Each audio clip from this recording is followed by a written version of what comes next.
are the 1780s road bed, which is very pronounced throughout most of the site.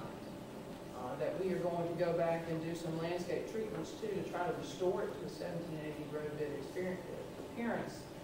And the southernmost bank of the Enoree River, near the site where Edward Musgrove's first mill stood, is supported and shored up by a hand-stacked rock wall that has survived very well since the 1700s to today.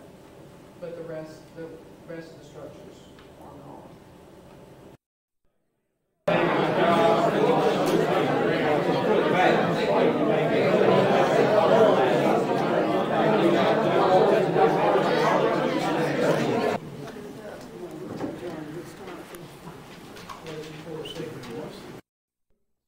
To us from Cowpens National Battlefield. I think, Scott, this is your third year with us, isn't it? You've been with us all 3 years, so we're glad to have you back. Thanks for coming. Okay. Thank you.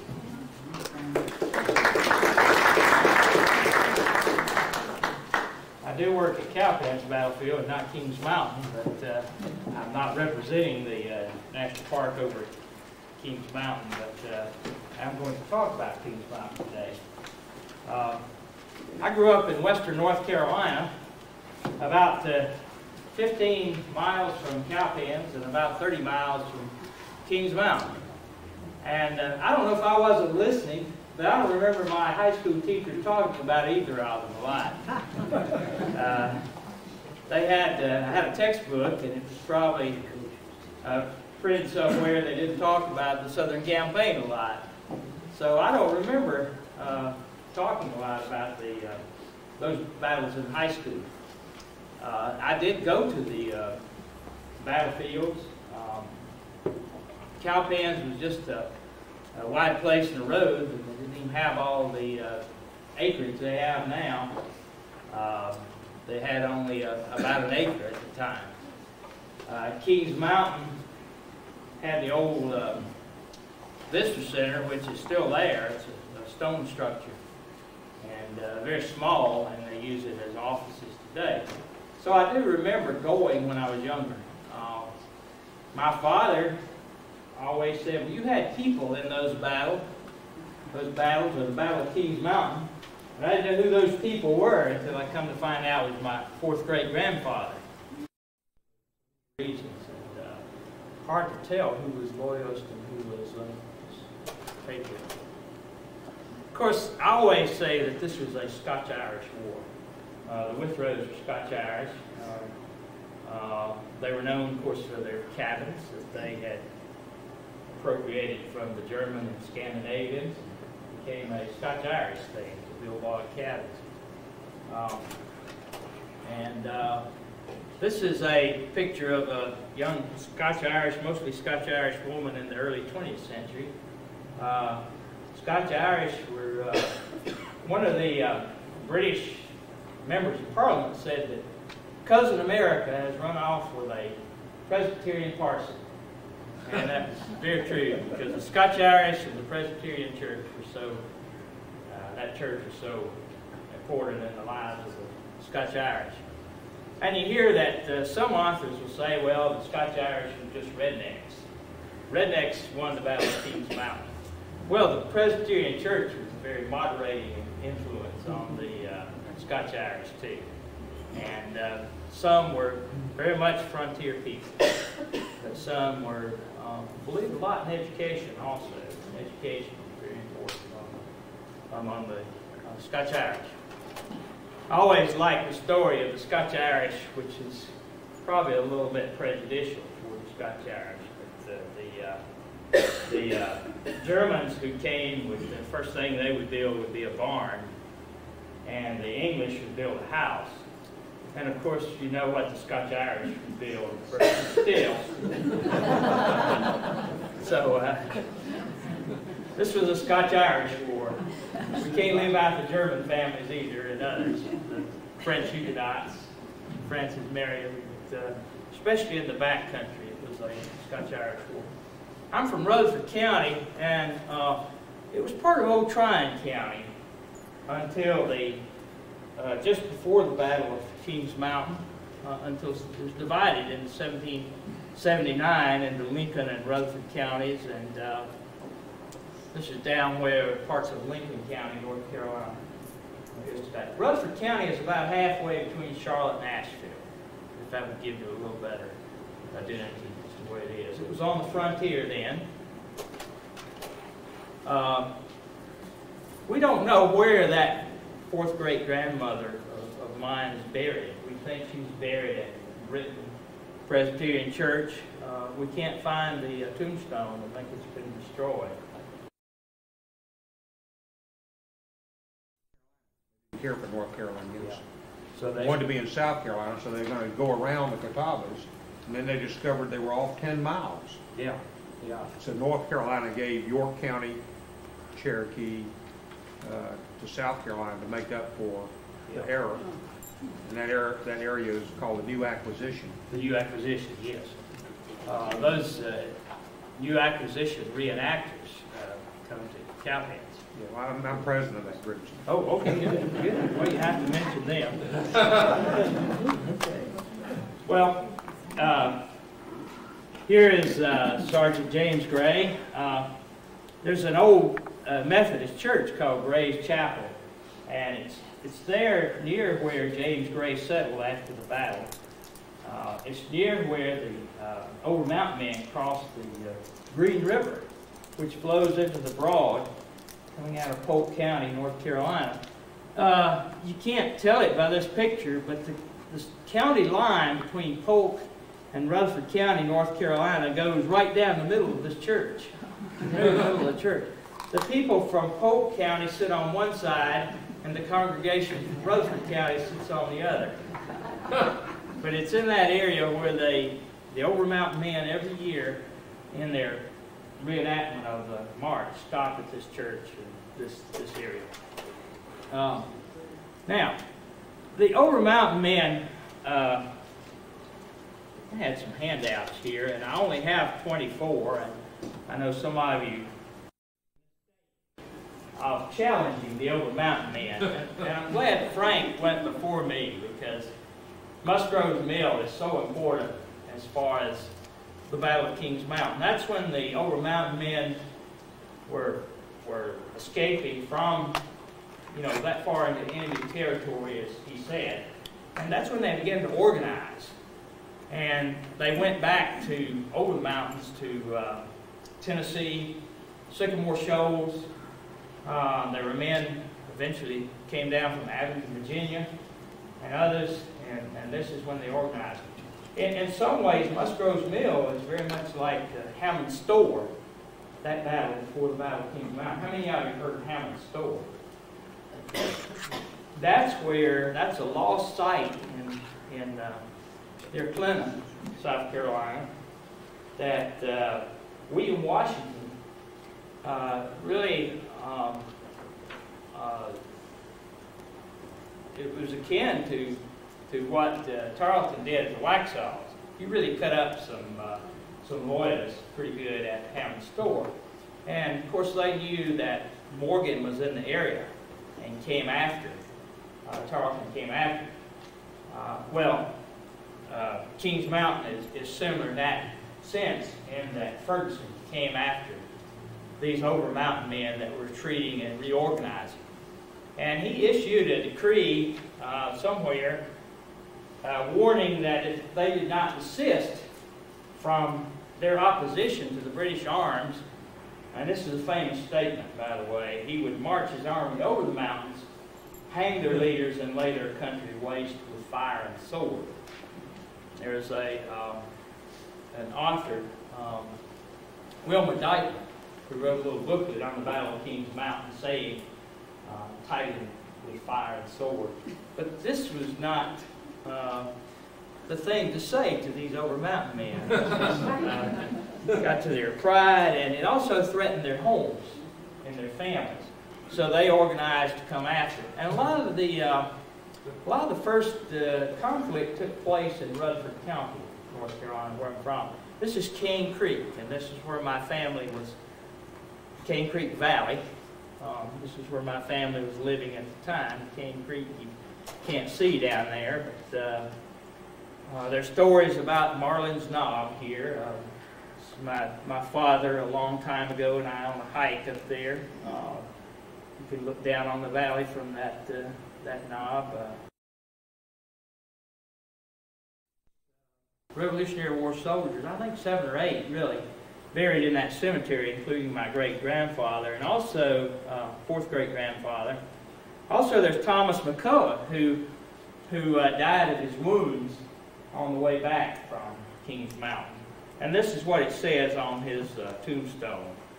Here lies the body of Lieutenant Thomas McCullough, belonging to Colonel Campbell's Regiment, Virginia, who lost his life in and for the honorable, just, and virtuous cause of liberty at the defeating of Colonel Ferguson's infamous company of bandits at Kings Mountain. They spared no words there in describing Ferguson.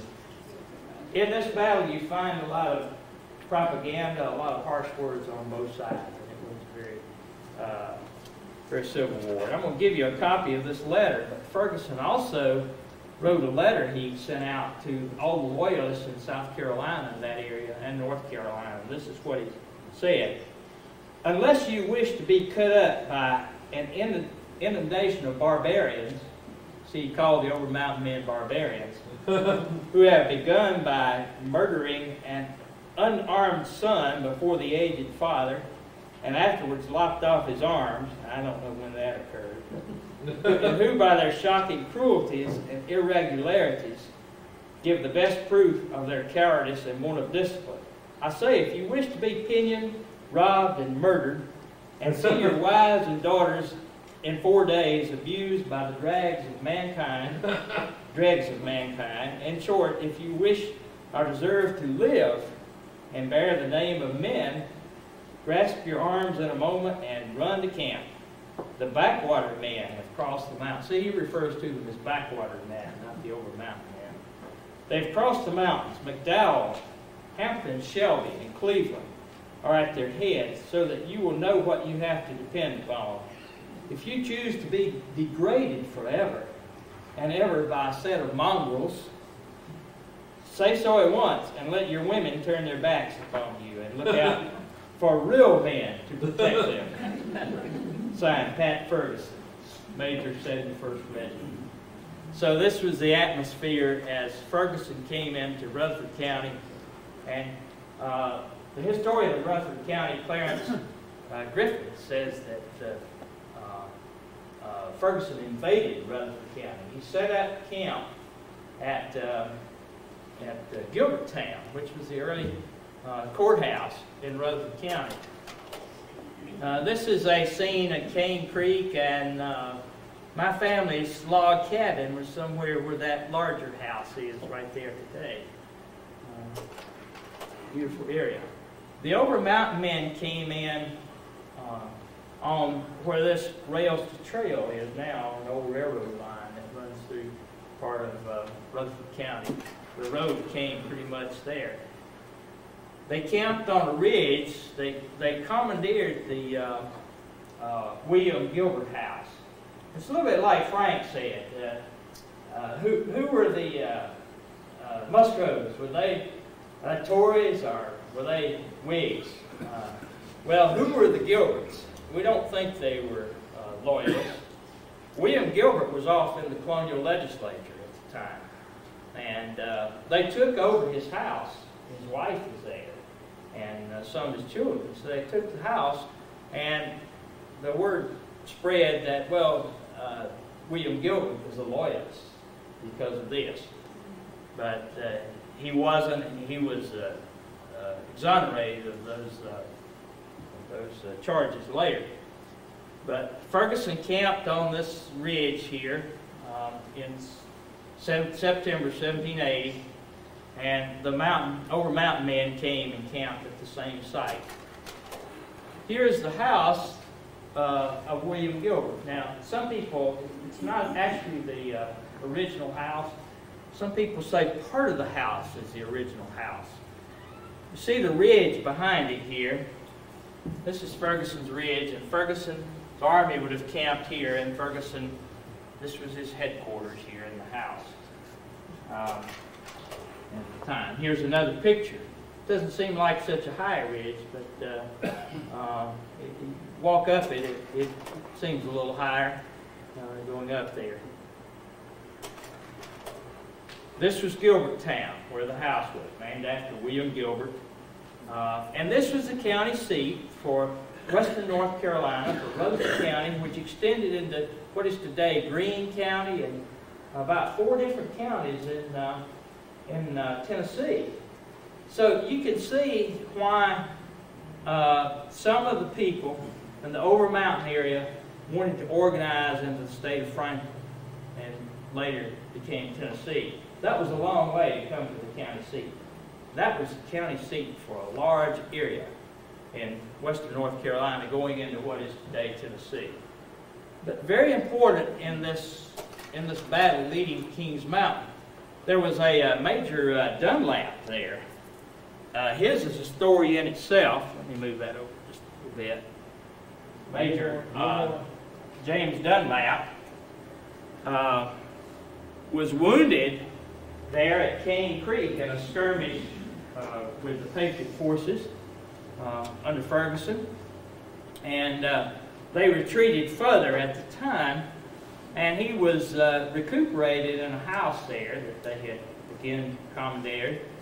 And later, poor old James Dunlap was down in 96 and was captured.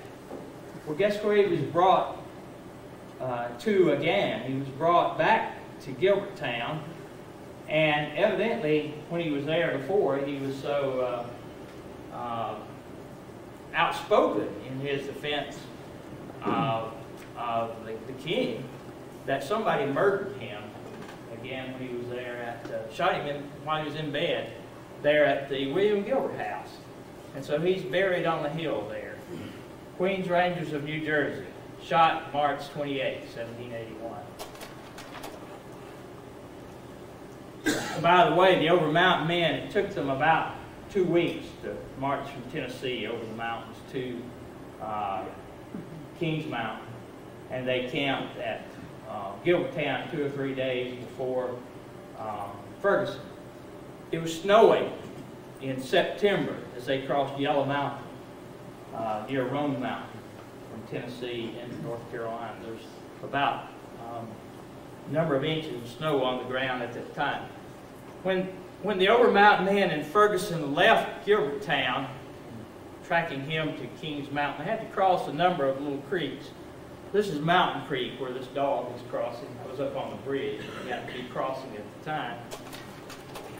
time. Coming down, following the route, and I have walked with them some each year, and I really enjoy doing that. You're looking back now at Tryon Mountain in Polk County, North Carolina, near I-26. But this is the area in Polk County where the Over Mountain men came pursuing Ferguson. Ferguson took a little more of a northerly route. And, you know, they were thrown off. William Hill said they were thrown off by James Williams.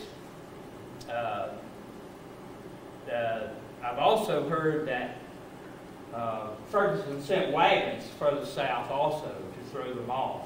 But they took a more southerly route in pursuit of Ferguson and camped at Cowpens the day before the Battle of Kings Mountain. So the Cowpens becomes a staging point for the Battle of Kings Mountain. So although my 4th great-grandfather didn't fight at Cowpens, he would have been there the night before the Battle of Kings Mountain. There are all sorts of kidnap stories and spy stories, and I've heard bunches of them, and I don't know which ones are true and which ones not. There's probably a nugget of truth in a lot of them, but here as they passed the, there was a log cabin then, this was a later Miller house. Ferguson took as hostage young Andrew Miller, who was just a teenager at the time. Across the Green River, the Over Mountain men did near this point. And here is some scenes from some of the walks that they do each year. I went on one with my wife one year, and I told her it's going to be about 3 miles, don't worry. But it turned out about 7. That's the last one she's done. But it's hard walking when cars are coming and you're stepping off the pavement and back on again. So, but some of the areas that are dirt roads now have been paved over in that area. And there are some really walking trails, too, on that. If you walk through the old Green River Road at Catawba National Battlefield, you're walking down part of the original road. Up in the mountains near Linville Gorge, that area, there's a trail that may approximate the original walking. So there's some walking trails, too. I don't know a lot of people do the whole 2 weeks now. Maybe some. I've just walked part of it.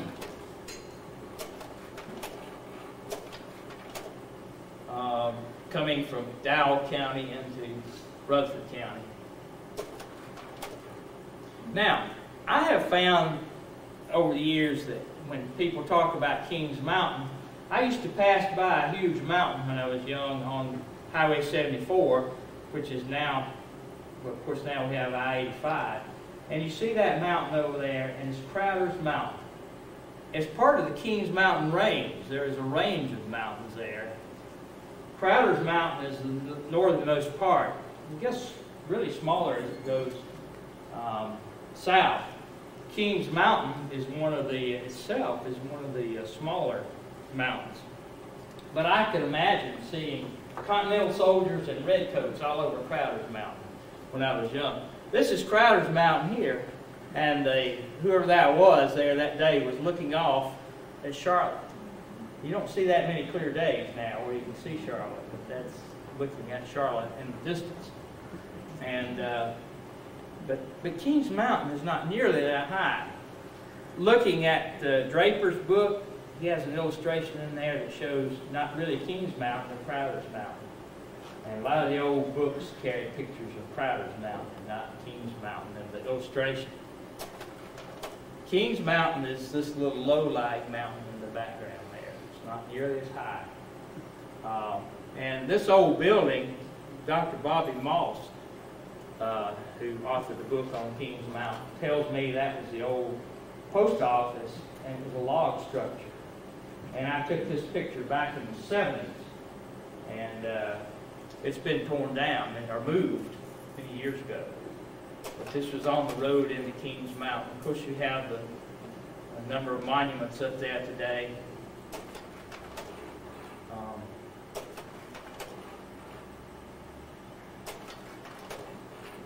And if you're there in October, the 7th, 6th and 7th of the 7th, when it came in, that afternoon the battles fought, they have some activities going on in encampment during that time. Now, what happened at Kings Mountain? Well, we know that Ferguson lost and was killed there and is buried there. And we know it was very much a civil war. And we know that the aftermath was that it was very hard to recruit loyalists after then. Patrick Ferguson was the only person there from the British Isles. The rest were Americans. Now, some were provincials in the British Army, but many of the on the British side there were American militia, loyalist militia, and you could not tell them apart if you just saw them out somewhere. But the British wore a sprig of pine in their hats, and the Americans wore some kind of paper that they had in their hats to tell each other apart. Why did Ferguson choose Kings Mountain? Well, he was embarrassed by Musgrove Bill, Frank, I think, for one thing. He had to make some kind of statement. We don't know why. One of the early stories was, well, he chose that because its name was Kings Mountain. There was a family who lived there named King, and he chose it for king and God and country. That's may be part of it, but he, for one thing, he could not get back to Cornwallis, and he couldn't get a message to Cornwallis. Cornwallis was in the hornet's nest at the time, which was Charlotte. And Charlotte was a small, Charlotte town was a small village surrounded by thick forests.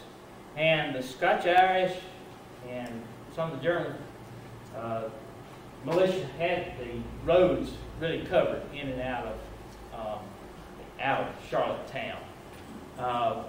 Tarleton was not far away, but Tarleton did not come to the aid of Ferguson. If he had come to his aid, that might have been a different story too. Some people said he just procrastinated. Some people said he was ill. But for some reason, he didn't come to the aid of Ferguson. Ferguson, some of the historians said he was trying to escape the battle. Now the battle, the mountain is sort of a long, flat mountain. And it rises a little, and there's a higher point to that mountain. Well, this is why I think the British lost. Ferguson had sent 6 men up to that higher point to rally those men. They were running low on ammunition. Now, Draper and Usall Johnson, who was a doctor with the British, said that they ran out of ammunition at that point. Well, not at that point. He didn't know they were low on ammunition, and Ferguson had 2 lines of men in the rear who had probably 18 shots apiece, 18 musket balls apiece, and they hadn't come into the battle yet. So he had to go up, send somebody up on the higher point to rally these men. He sent 3 or 4 men, and as soon as they got in their horses, they were shot out of the saddle. And so that left it to Ferguson to do that. As soon as he got in his horse, he was shot out of the saddle with 6 or more musket balls. As he fell out of the saddle, and getting shot that many times, he would just, plunged out of the saddle. And his foot caught in the stirrup, and he was dragged by his horse. Now, the horse, there was a road up. The way they'd come up, there was a road, and there was a huge rock there. Some of the rocks have been moved up there. I think this one's still there. And that's where he had his tent and his headquarters. And his horse pulled him down the hill beside that headquarters down, and didn't stop until it got to the bottom of the hill. And that's exactly where he's buried, right at that, pretty much that point where his horse stopped. Buried there, and I don't know how many people over the years have thrown stones on that grave, thinking, well, this is Ferguson, and we're throwing stones on the grave. When what it was an old Scottish custom to put stones on the grave to keep wolves out and predators out of the graves. I think that's another group of slides. The Civil War, very much so, took place in Rutherford County.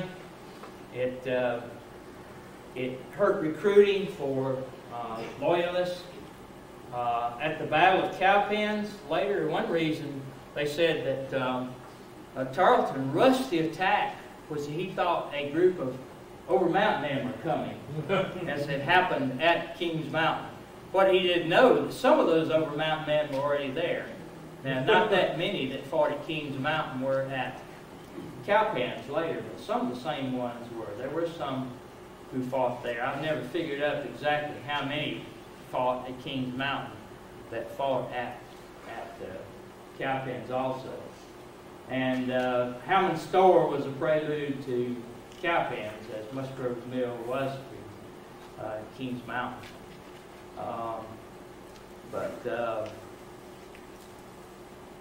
I'll just end with that, and if you have any questions, I'll be glad to try to answer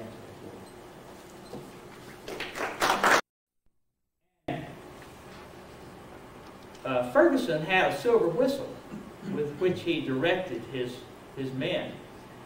Some people said he also had a conch shell, too. I'm not sure. There is one in a museum in Tennessee that they think maybe he had. But if he had a silver whistle, he was very identifiable, and he wore a sort of a vest-like thing that day. People knew who to look for. Knew what he looked like. The old mountain men did. But that silver whistle still exists, and it's private ownership. And I'm not sure that they're going to put that on display. I've heard that somebody has it in western North Carolina. His body was treated after the battle. Would you care to comment? Well, Patrick Kelly said all that's not true. I heard him speak at the Cowpens. His books are back there, I believe. That the Over Mountain men did not urinate on the body, and that some of that story is just false.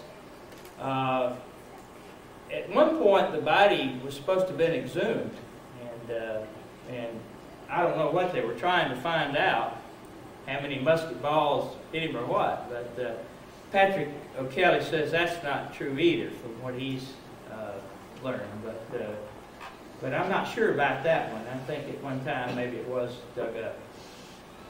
I read one account that said the body was exhumed, or at least that there was an archaeological type of dig, Yeah. and that he was buried with his sword, which would indicate he was buried with honors, as opposed to. But I just didn't know whether you knew that. He had two mistresses there at the battle too. One of the stories is that one of the women, Virginia Sal, I believe, one of them was buried with him. So they may have been trying to find out that too. Find out a number of things by that. So I don't know. There was a story, I think it was in the 1930s that was supposed to have taken place. I've heard a number of stories on that, but I'm not sure of the truth there.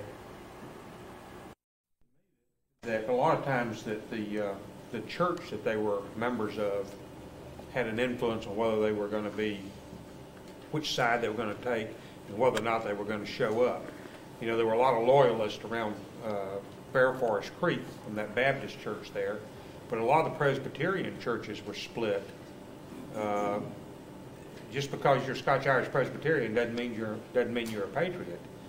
And so you get a lot of after the war, you get a lot of Presbyterians who were loyalists who are not welcome back in their church. And so that's where all these Baptist and Methodist churches came from in South Carolina, is that they were forced out. And so, you know, I think that's an element of it. And of course, those that took parole in Charleston, you know, they were with the revocation, in essence, of the parole. They were forced into taking a side when they didn't want to at that point. I wish it was a nice, easy answer. I don't think there is an easy answer to why they show up or don't, or what it is about. You know, Sumter, to me, doesn't seem to be somebody I would have cared for, but yet he was obviously a really charismatic guy. I mean, if you can talk that many people into coming and getting their tails kicked every time he leads them into battle, just about, you must be doing something right. And accounts seem to be that when he goes out, and he was doing this even from early in the Revolution, he was notable for his recruiting ability. Yeah. People are willing to follow him. That's certainly true, yes. But his plunder practices must have been popular. Mm-hmm. Certainly people were able to get some things that way. Yeah. Draper goes into great long lists of who got what when. Mm-hmm. And it was good. Of course, we've still got all these old leftover animosities. We've got, as you say, the greed, the opportunity to get some new stuff. Upcountry, of course, was traditionally a turbulent place anyway. You don't need to have anything new going on to make you feel like being upset at somebody and doing something about it. Still, I think what you're seeing here at the same time, in the way these battles operate, something's going on that happens to be the crystal around which things coalesce, and all of a sudden you've got a force in being that's able to do something of that nature, to strike like that, and to have an impact like that. and to disperse afterwards, and then to come back together. Not always the same people coming back together at the same time, and not always the same militia colonels leading them in at the same time. But you're going to find them coming back and forth like that. Yes, sir, back in the back. I think your two Western victories probably each had a colonel around which the Patriot forces gathered. I think Kings Mountain, as was pointed out by the speaker, the colonel that caused the gathering that time was Ferguson's threat to go over the mountain and burn, kill, and otherwise tear up the area. In the case of Cowpens, I think the fact that you have Morgan and some of the Continental Line actually in the area probably caused a lot of the militia that was there to come out saying, okay, this time we've actually got some of the regular army. We've got one of the more charismatic, forceful commanders in the regular army. This is somebody we can go fight with. I mean, Morgan had been a rifleman too. That probably didn't hurt any when you were talking about the men armed with rifles. And he had a reputation left over from Saratoga as a winner. Yeah. Tom, I've never counted how many times the Over Mountain men mobilized, but I think it came to South Carolina at least 3 times. And would y'all comment on the role of General McDowell and the North Carolina rebel government that was obviously fully functional?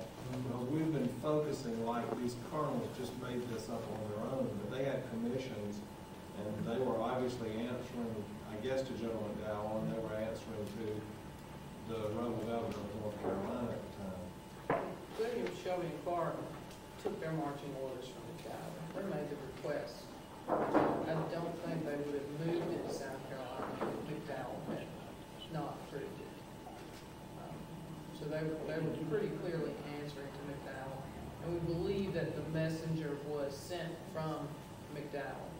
And from what we know, most of those troops that were at Musgrove Mill moved back into North Carolina to reform up with McDowell. Is that true at Kings Mountain, Cowpens also?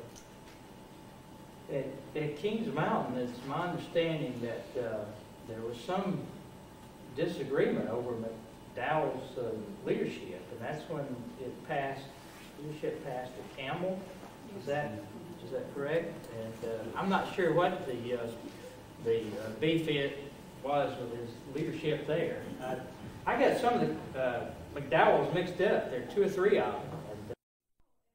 Mountain was not the McDowell at Cow, but I mean there were 2 McDowells at Cowpens. The Quaker Meadows McDowell and the Pleasant Garden McDowell. Their names are what? Joseph and Charles. Yeah. Okay, but wasn't it William McDowell that was at Kings Mountain? I believe that's correct. Yeah. And which McDowell was commanding at Earl's Ford? Was that William? I think it was William. Yeah. So they were mad at him because of his poor security and got, was it a Hammond, Noel Hammond, who was killed in his sleep by the way, by Dunlap, which the Georgians did in later. Yeah. And he deserved it. Yeah. Also at Earl's Ford, one of the Hamptons from Rutherford County was killed. Elijah. I'm sorry. It may have been a Hampton. A young boy was killed. His name was Noah, and his father. Noah Hampton. Yes, Noah Hampton. And his father never forgave McDowell for the poor security. Yeah. But I don't think that was the same McDowell. That. Well, the McDowell I'm speaking of is General Quaker Meadows McDowell. He was the militia commander of the Western North Carolina District. Yeah. And they stayed on patrol most of the time against the Cherokees, of course, which they had to keep in bay. And but it was he, I guess, who on the order of the governor was dispatching men. So there was, in other words, my point is there was more than a coordination on a county militia colonel basis. There was at least the governor of North Carolina, and in the case of Kings Mountain, where you have Virginians, I guess, you've got an even greater coordination going on there. I heard Dr. Larry Babbitt speak for the first year we had this meeting, the Francis Marion Symposium. He talked on the bus on one of the field trips, and he talked about there being a real networking system among the militia, maybe an informal system, but for example, some of the captains were, they chose millers, people who had grist mills, because they would be able to plan ahead and procure some of the foodstuffs for the Army. And he talked about, this is the regular Army, he talked about Nathaniel Green coming in and would prepare and stay one day and move out, stay 2 or 3 days. Well, the militia had some organization behind it. Maybe not always evident, but like I think you're saying. As a follow-up question, really, to his, I'm wondering what the method of communication was, other than just throwing some guy on a horse and saying right up there to check in with so-and-so. When you consider that, for instance, the Georgians were in Augusta, or the Augusta area, led by Clark, and there obviously was a good, strong communication and a relationship between Clark and then these others all went to Watauga, because he led his people out of Augusta after the fall of the fort, and they literally went, took them 11 days to get from Augusta to Elizabethton, what is now Elizabethton, Tennessee. That's where they took the 400 women and children. And the 30 Georgians split off to fight at Kings Mountain. But I'm curious how they got that all figured out. If there's ever been any information passed down, how did they figure out to meet at the river, get up there and join one another? And I've always understood that the real reason Ferguson was where he was is he was actually trying to catch Clark before he could join up. That was one of the primary reasons for his push west. Care to comment? I think they were so afraid of Clark, especially, and afraid that the fort at 96, Stark Fort, would be attacked. The British mentioned that over and over. Fear of and that was a fear of before Cowpens too, that they would attack the fort at 96. But Clark had to have had a much smaller group of men. That's what I find surprising, is that they were so afraid of Elijah Clark when South Carolina had a larger population to draw from, North Carolina did, and even Western Virginia. And, Augusta was the wild frontier. Who are you going to draw from? I'm not sure of all that fear of Clark. Why? At Musgrove's Mill, before Clark and Shelby moved away, they agreed that the way to deal with Ferguson was to mass the militia. And they decided that they would keep in touch, Clark and Shelby. Then when Shelby got the ultimatum, he and Clark, I think it was Shelby who went to church and dragged Sevier out of his service to explain to him what was going on. But the Georgians had joined other militia, like at Thickety Ford and the Second Battle of Cedar Springs, whatever. And evidently, Clark may have been illiterate at that point, but he certainly was savvy, sort of like Morgan was. And he understood that the only way that they could stand against Ferguson was if they joined forces. And so what happened at Kings Mountain was almost planned at Musgrove's Mill before they went their own way. And the Georgians were all over South Carolina. I mean, there might not have been a tremendous number of them, but they keep showing up as individuals or as small groups. There were only 30 at Kings Mountain, but there were 75 of them at Cowpens. Many of them the same people, I think. Let me follow up Chris. I think one thing that Patrick O'Kelly's books have been particularly useful for is tracking the careers of these guys, because we're talking about 1780, but a lot of these leaders knew each other for years, some of them going back to the French and Indian War they fought together. And so while they may have been geographically dispersed, a lot of them had done common campaigning, working together in 1760, and then in militia musters, royal militias. And so 1780 is a snapshot of people, a lot of them knew each other. There's something that I've always wondered about. My fourth great grandfather fought at the Battle of Stone Oak, as did some other Western North Carolina men. Now, can you imagine somebody coming from the mountains of North Carolina and going down there and seeing alligators for the first time and cottonmouth moccasins and who knows what all, and fighting that here? How did they get down there and why? I don't understand myself all the Carolina backcountry militia stopped Cornwallis at Breach Inlet in the first attack on Charleston in 1776. And those are the guys from here. The leader of that was William Danger Thompson of Belleville Plantation, which is right over there at McCord's area on Highway 601 on the side of the river from here. So it's the people from here in Clarendon County who went down to Isle of Palms to stop Cornwallis. And so so these people, and that's in 1776, but they didn't just meet each other then. They were drilling militias. And don't forget the Catawba Indians were there too. They were there in 76, and they were there at Hanging Rock. I mean, they were an integral part of all this. We tend to ignore them. Anybody else have some thoughts on that? Scott, were you about to say something? I'm amazed at some of the distances covered and the knowledge of acquaintances, like you say, across the South. Well, their families were probably related to each other back in Ireland, and there's certainly a lot of them related to each other in Pennsylvania. They came down here. It's not that big a population. But it is odd the number of York County people that had wagons at Stono.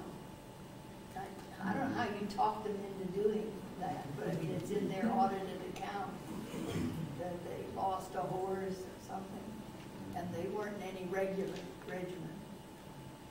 What sort of association did they have then? What kind of regiment are they associated with? That was a new acquisition militia, wasn't it? I don't know. Yeah, it was the new acquisition militia. What they were in, but it's just following names that I run into. Well, one thing you get is Presbyterians have an educated ministry, professionally educated ministry, and they believe in colleges, and that's why we have Davidson and Presbyterian College and some of these other old institutions. So you got a lot of literate people. And literate people can be better records keepers, and so 30 years later and 20 years later, and they get elected to the legislature, they file all these claims, and so we just have better records from people who were more literate, better records keepers. So the new acquisition is full of Scotch-Irish Presbyterians who know how to read and write. And within the Presbyterians, there were elite groups, leaders like the Jacksons and the others that had been so in Ireland too, and the Calhouns and others when they came to America. They tended to be the ones who would write down some of the history also. And of course, it always matters who writes the history. Do we have a question here? How often does one try to exploit British sources on any of this? It seems to me they have professional historians, especially military historians, one of their virtues, and they lost, and they must have some reasons for it. And I haven't heard anything that seems to resonate from any of those kinds of sources. And I was just wondering how the Brits literature fits into the study of what I think is a very neglected part of the revolution. Well, we looked at British literature a lot in the study of Musgrove Mill. We used the Cornwallis papers and extensively to do a historic resource study before we begin to develop the park. And to look at the second part of your question, the Patriot forces reported an astounding victory where they drove the British from the field, and the British respond to Musgrove Mill by saying that they retreated quietly but prevented the Patriots from holding the field. The real truth is everybody ran. The British went south and the Patriots went north. It just seems to me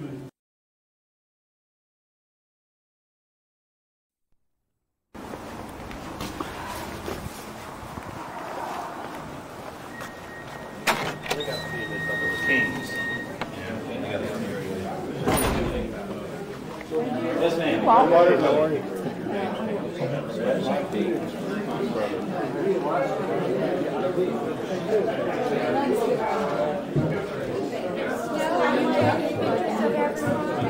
I'm going to take some pictures.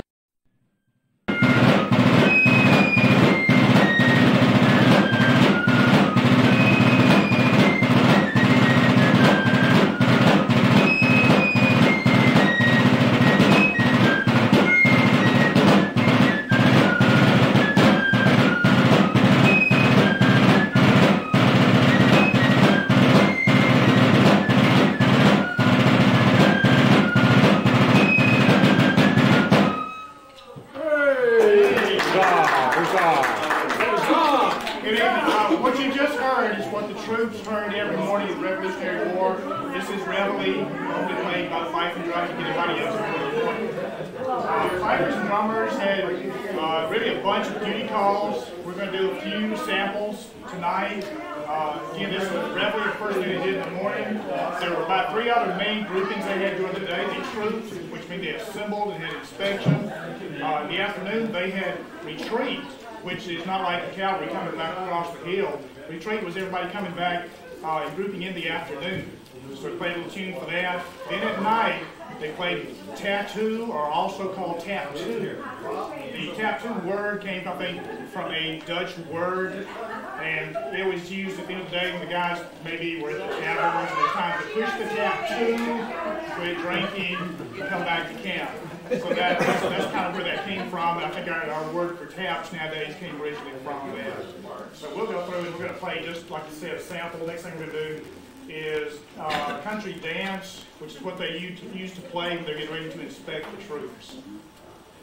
Okay.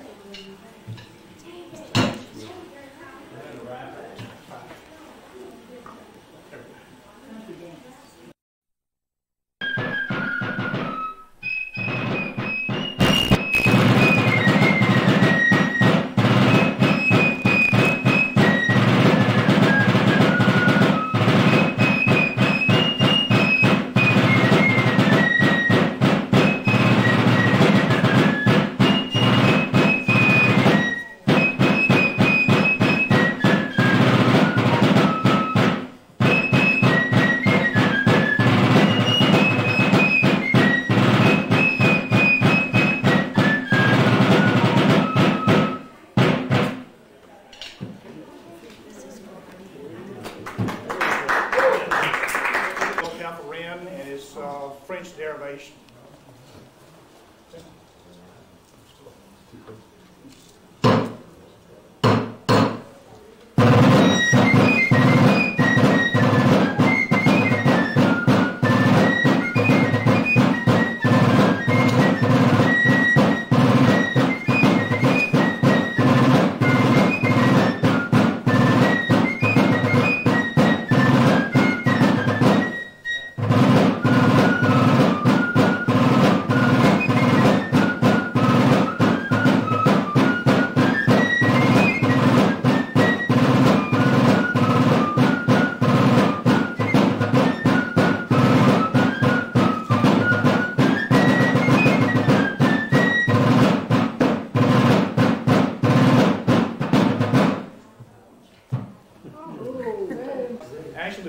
Started playing Yankee Doodle to make fun of those American colonists, those doodles that were in the United States and weren't really very good at anything.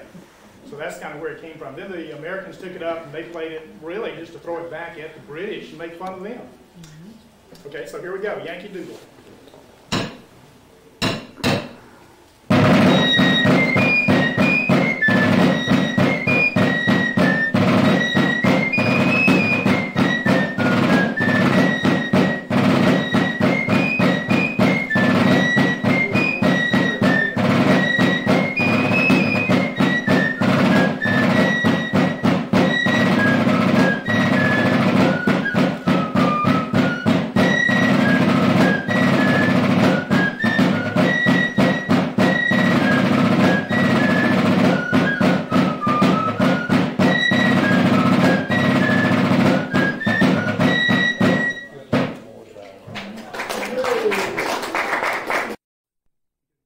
March is Turkish March.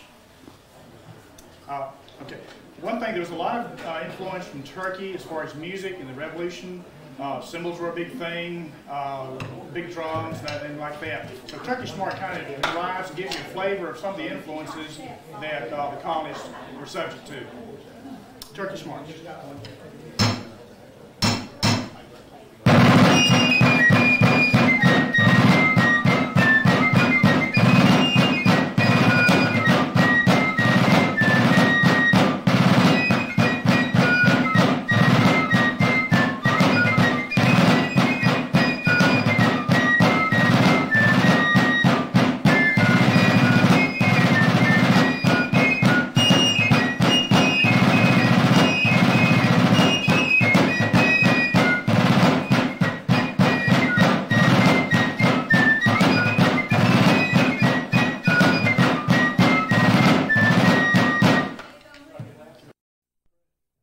I think everybody who retires becomes semi-retired. As I talk to people, I found that you get involved more after you retire than when you were working. So we're glad to have you here this morning, Val. He's semi-retired civil engineer, is that correct? Good. And he's here to speak to us about the Catawba Path.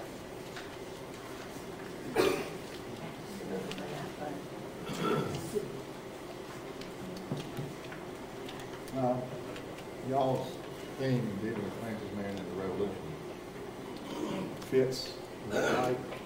Is that going to bother you? Things right now. Angle it up, down it. Yeah. If I get over it. Angle it up, I'm going to. Is that any good? Does that work? Yeah, that's right.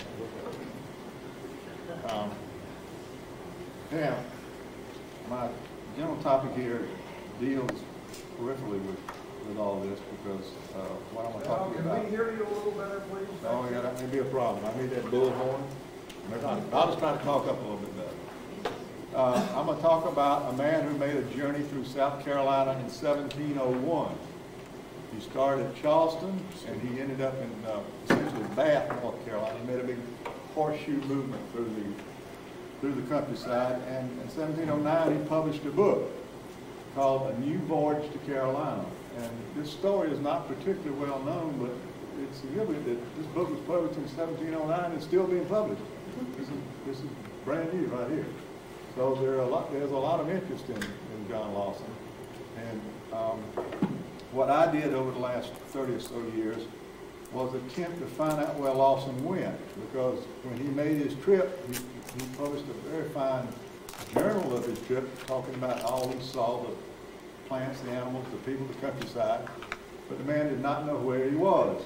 He didn't have a clue once he got out of Charleston. So we've never known where John Lawson was, so that's what I spent a lot of years doing, and we basically finished that now, and we're working on some of the other little things like who was with him and all that sort of stuff, because he didn't tell that either. He had 5 Europeans with him, he never told the name of one of them. And that was a sly move on his part so that he would get credit for it, basically. But anyhow, what I want to show you is the part of Lawson's trip through South Carolina. And there's a lot of parallels and a lot of connections to what happened, 75 years or 80 years later in the Revolutionary War. Anyhow, the real significance of this book and why it's still out being published is that John Lawson made his trip in 1701. Well, in 1711, that started what we call the Indian Wars in the Southeast. And after 1720, they lasted about 1711 to 1720. After 1720, the native people who lived here had been so dispersed and displaced and killed off and moved around that they no longer inhabited where they'd been for many, many years, and they no longer practiced many of their Aboriginal customs. So Lawson's information about these people was really useful to understanding what the native people were like here before they were so decimated by the colonials. So I'm going to have some slides here, which you look right. I hope I'm going the right way. Nope, I'm going the wrong way. Sorry about that.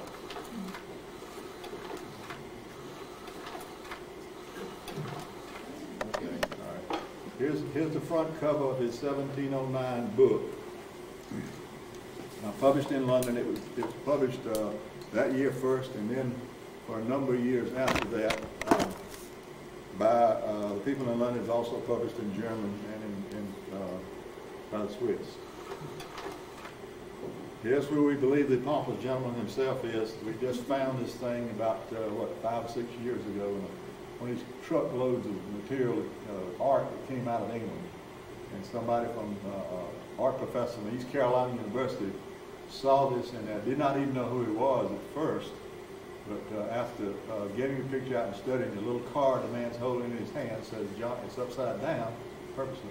It says John Lawson on it. So, you know, we found a lot out about John Lawson in the last 10 years, and this is one of the really significant things, what the guy looked like. He looks just like what his personality is, a pompous Englishman.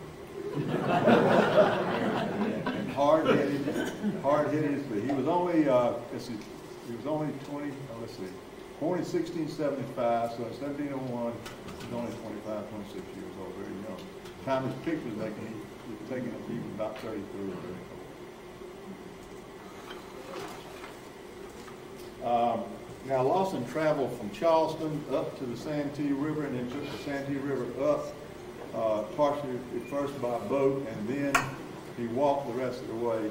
And his trip on this particular slide is shown as a dotted line coming out up the river from Charleston, and up the coast from Charleston and up the river. But the solid line on there is the subject of the title of that particular slide, and that is the route of the Great Catawba Trading Path. It was the path that the people took that were trading with the native people in the interior of the Carolinas for deerskins. The deerskin trade was the way to make money in the early colonial days. You made a lot of money trading European goods and native people for deerskins. The deerskins were shipped, of course, to Europe, and there was a lot of profit in it. So a good many people got involved in that trade.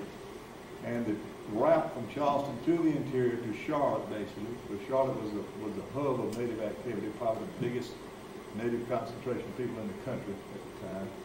And this route became known as the Great Catawba Trading Path. And Lawson followed this route part of the way, and then he hit it actually right on the Santee River, and followed the rest of the way to North Carolina. And of course, in colonial times, this route was the principal road between Charleston and the upcountry. So it was still in use at that time. This is supposed to be Charleston, about 1708, slightly after Lawson was there. Small boats you see right there is what Lawson started out. He left Charleston on December the 28th, 1700, the day after his birthday. He had with him 3 Indians and the wife of Indian guide, one of the guides, and he had with him 5 Englishmen. So there was 10 people in all in the trip starting up the river. He contacted with, of course, he picked up his guides in Charleston. It was probably, the first guides were probably seaweed Indians who were always hanging around Charleston, basically trying to get work. So it was not true. They spent 2 or 3 days going up the coast. They got to Bull's Island, spent the first night on Bull's Island, and here, well, Lawson's hard-headedness first comes in. He tried to go across what's Bull's Bay, just straight across to what we call now Raccoon Key, and across the open water of the bay, and the wind was coming from the land, so it was blowing them out in the ocean, so they had to fight to get back to Bull's Island without being blown out in the ocean. They spent a second night on Bull's Island, then they used their heads a little bit better. They went in next to the creeks, and followed the creeks all the way up through about McClellanville and up to the South Santee River at about where Alligator Creek comes in, if you know anything about the geography. That's a modern day topo map of South Santee with Lawson went in Alligator Creek.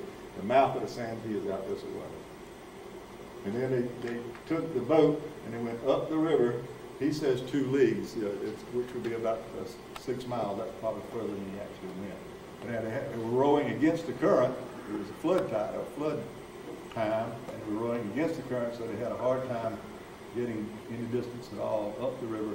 And here's where Lawson gave up on the idea of going up the river by boat. He had the idea that our rivers were like those in England, so they could go up, and have a port, an inland port, much as London is.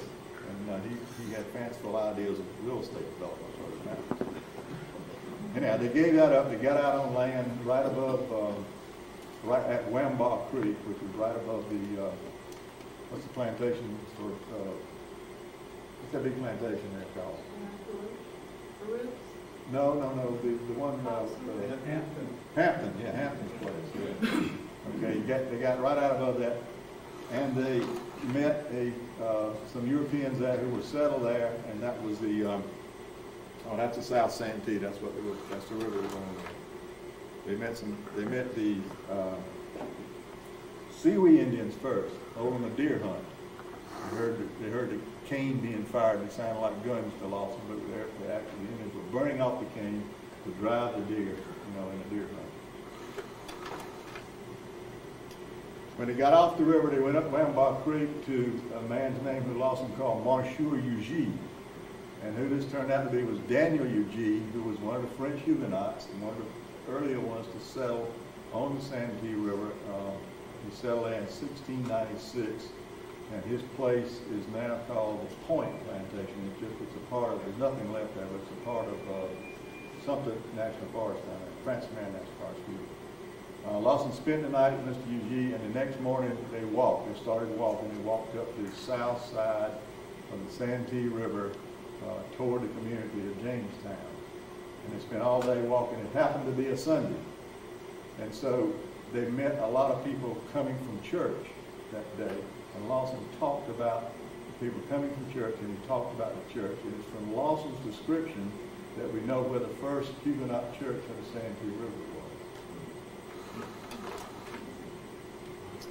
Lawson made it to just below the present town of Santee by dark that evening, and he got to another Huguenot house owned by a man he called Monsieur Guillaume, who turned out to be Joachim Gilliard, the eldest of the Gilliards in this country. And they spent the night there.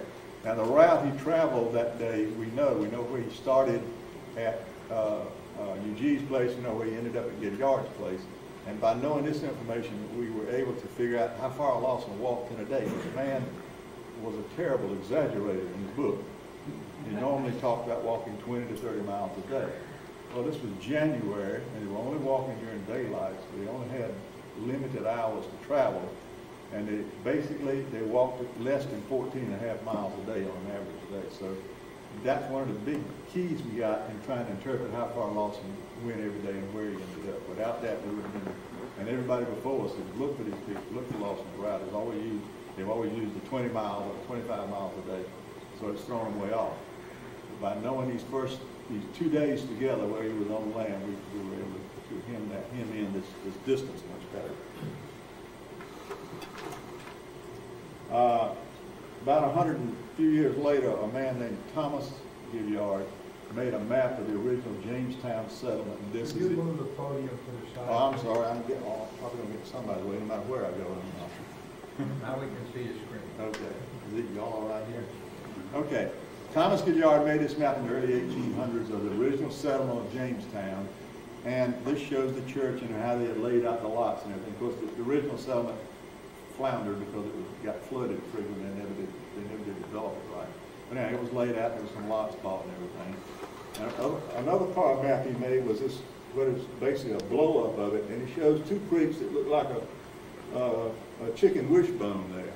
And this is the only historical document that collaborates Lawson's trip beside this book. If you look at the far, my left creek there, the writing there says, large swamp navigated by Lawson. There's nothing else in literature that survived that collaborates that Lawson ever made this trip, except his book. But we found this in History and Archives in Columbia, and this is our little hint, so we also know where the man's house was that he spent the night with. The house is a little black dot on the other fork of the creek there.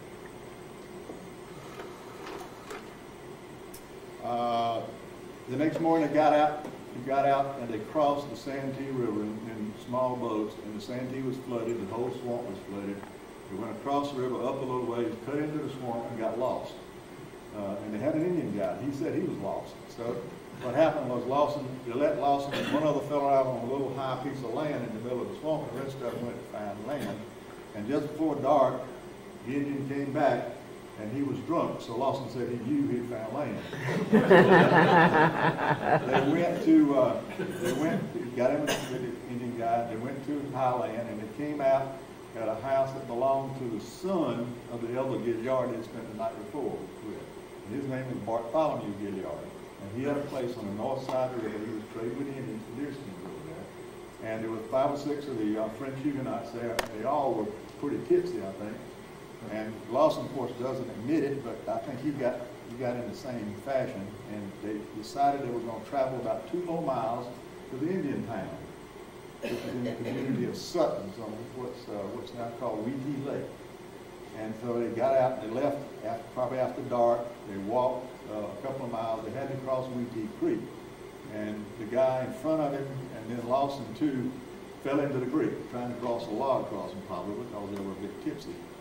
And Lawson said he liked to froze to death that night because they didn't get the clothes and all the bedding was wet. And in the Indian town, they didn't get warm till they got by a big fire the next morning in the village. This is a shot of Weetee Lake, very pretty little oxbow lake right there in the community of Suttons on the Cooper property.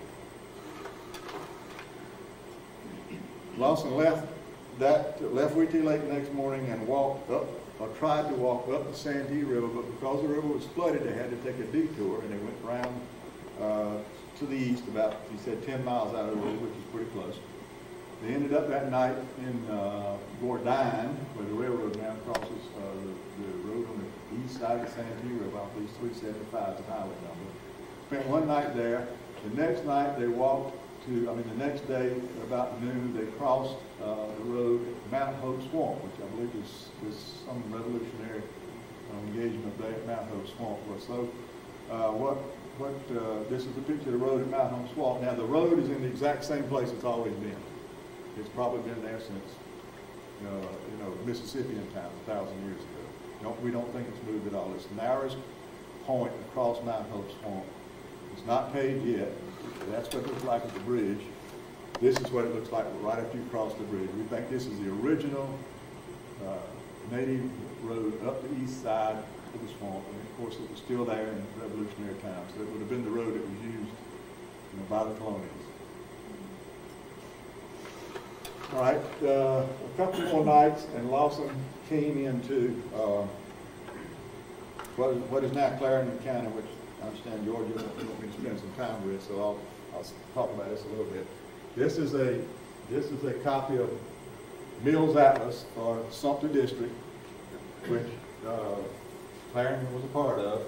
Lawson spent one night on Meeting House Creek, which is one of the insignificant little creeks along what is called the Old River Road.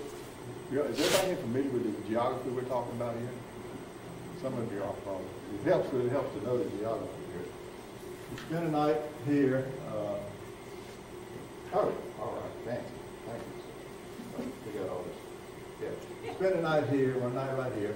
They started walking the next day, and they got to it'd be Waibu Creek. And at Waibu Creek, once they crossed Waibu Creek, they started encountering the houses or the plantations, as Lawson called them, of the Santee Indian people. And now, when you come in, this is basically still the river road. It's in the same place. But once you cross, where's Waibu? I guess it's Waibu right there. Once you cross Waibu, it's flooded. The old road is flooded right there. It's flooded at Waibu, it's flooded at Potato Creek, and it's flooded at Wamball Creek. It's called the River Road, the sections of it that is still present.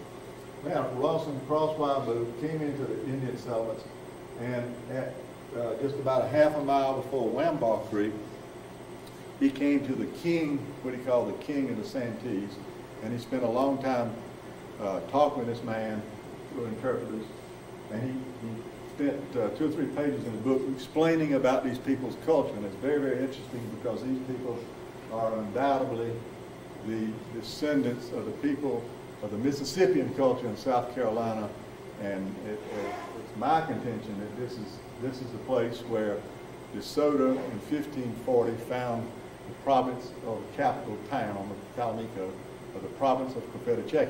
And you're all familiar with that story. I kind of out in left field with this, because my partner in this book, he thinks it's somewhere else, so we argue about it all the time. But if you know anything about the trip of DeSoto into the southeast in 1540, when he came out of Florida, he found this large kingdom, if you will, of native people. He was looking for gold, of course, he didn't find any gold. But he found these people, and we've always been in doubt about where this was. Well, we're still in doubt about it. But the things that we found, partially through Lawson, and some later stuff I found him just actually the last few months, I am fairly certain that where Lawson found the Santee people is where DeSoto found the people of Crutchfield. All right, so Lawson talked with him till about 2 or 3 o'clock in the afternoon. He left, and then they had to cross Wamball Creek. He said it was a deep creek, and they liked to drown getting across and that sort of thing. And they spent the night right about here. And this is, you see, look at this road right here.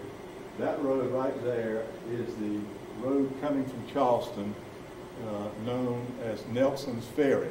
You know, I guess some of you at least would know where that was. That's the road, that's the main road coming from Charleston right there. And that then, once you hit that road and you start on up this way, then you're on what was the Catawba Path. All right, so from there on into North Carolina, Lawson is traveling on the Catawba Path. He spent this particular night in a building called a hickaroo, or black house. That was the Indian name, hickaroo, black house with the English called it. This is what it looked like. It's not what we typically think about South Carolina Indian dwellings, but these folks had to get out of the cold weather in the middle of the winter just like we do. So what they did was build a slightly submerged earthen lodge, much like the Mandan people were still building in the 1800s on the upper Missouri River. Alrighty, and these buildings were much more common in the South than we think of them being. They were fairly large. They had no windows in them, hence the Europeans called them a black house. They had just an opening for let the smoke out at the top. The one complaint about Lawson, about what Lawson said about it, he said it was full of fleas. So the dogs were also getting out of the cold, so that was a problem. Let me back up now to this. See what else here. All right, Lawson went. The next morning, after spending the night in the black house, the next morning they got up and started walking. Now they're walking up the east side of the Santee River. I-95 is right about here. This is where I-95 now crosses the lake, okay? Between where Lawson spent the night and what is the Scott's Mound right there. The Fort Watson Mound, the battle site, Fort Watson, was of course a Mississippian site. It was a part, I think it was a major part of the Indian province of Confederate there, all right? And the Spanish talk about this mound, or these mounds that were there. Then, between Nelson's Ferry and the Scott's Mound was the Indian town.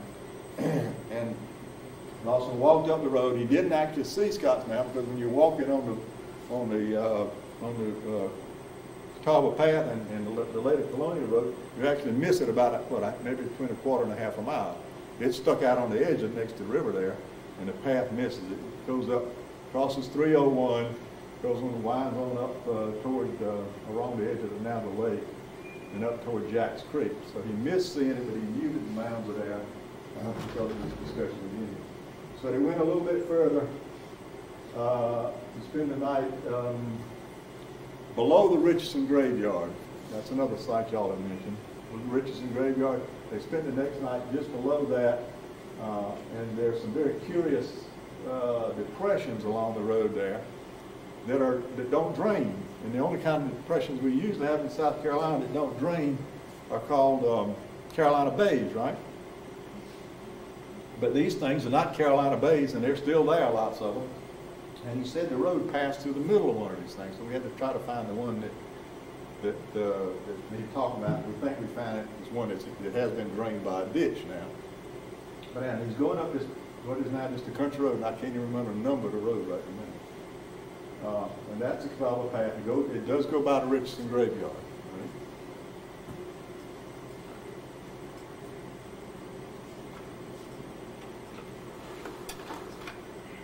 Right? I'm going the wrong way. Sorry.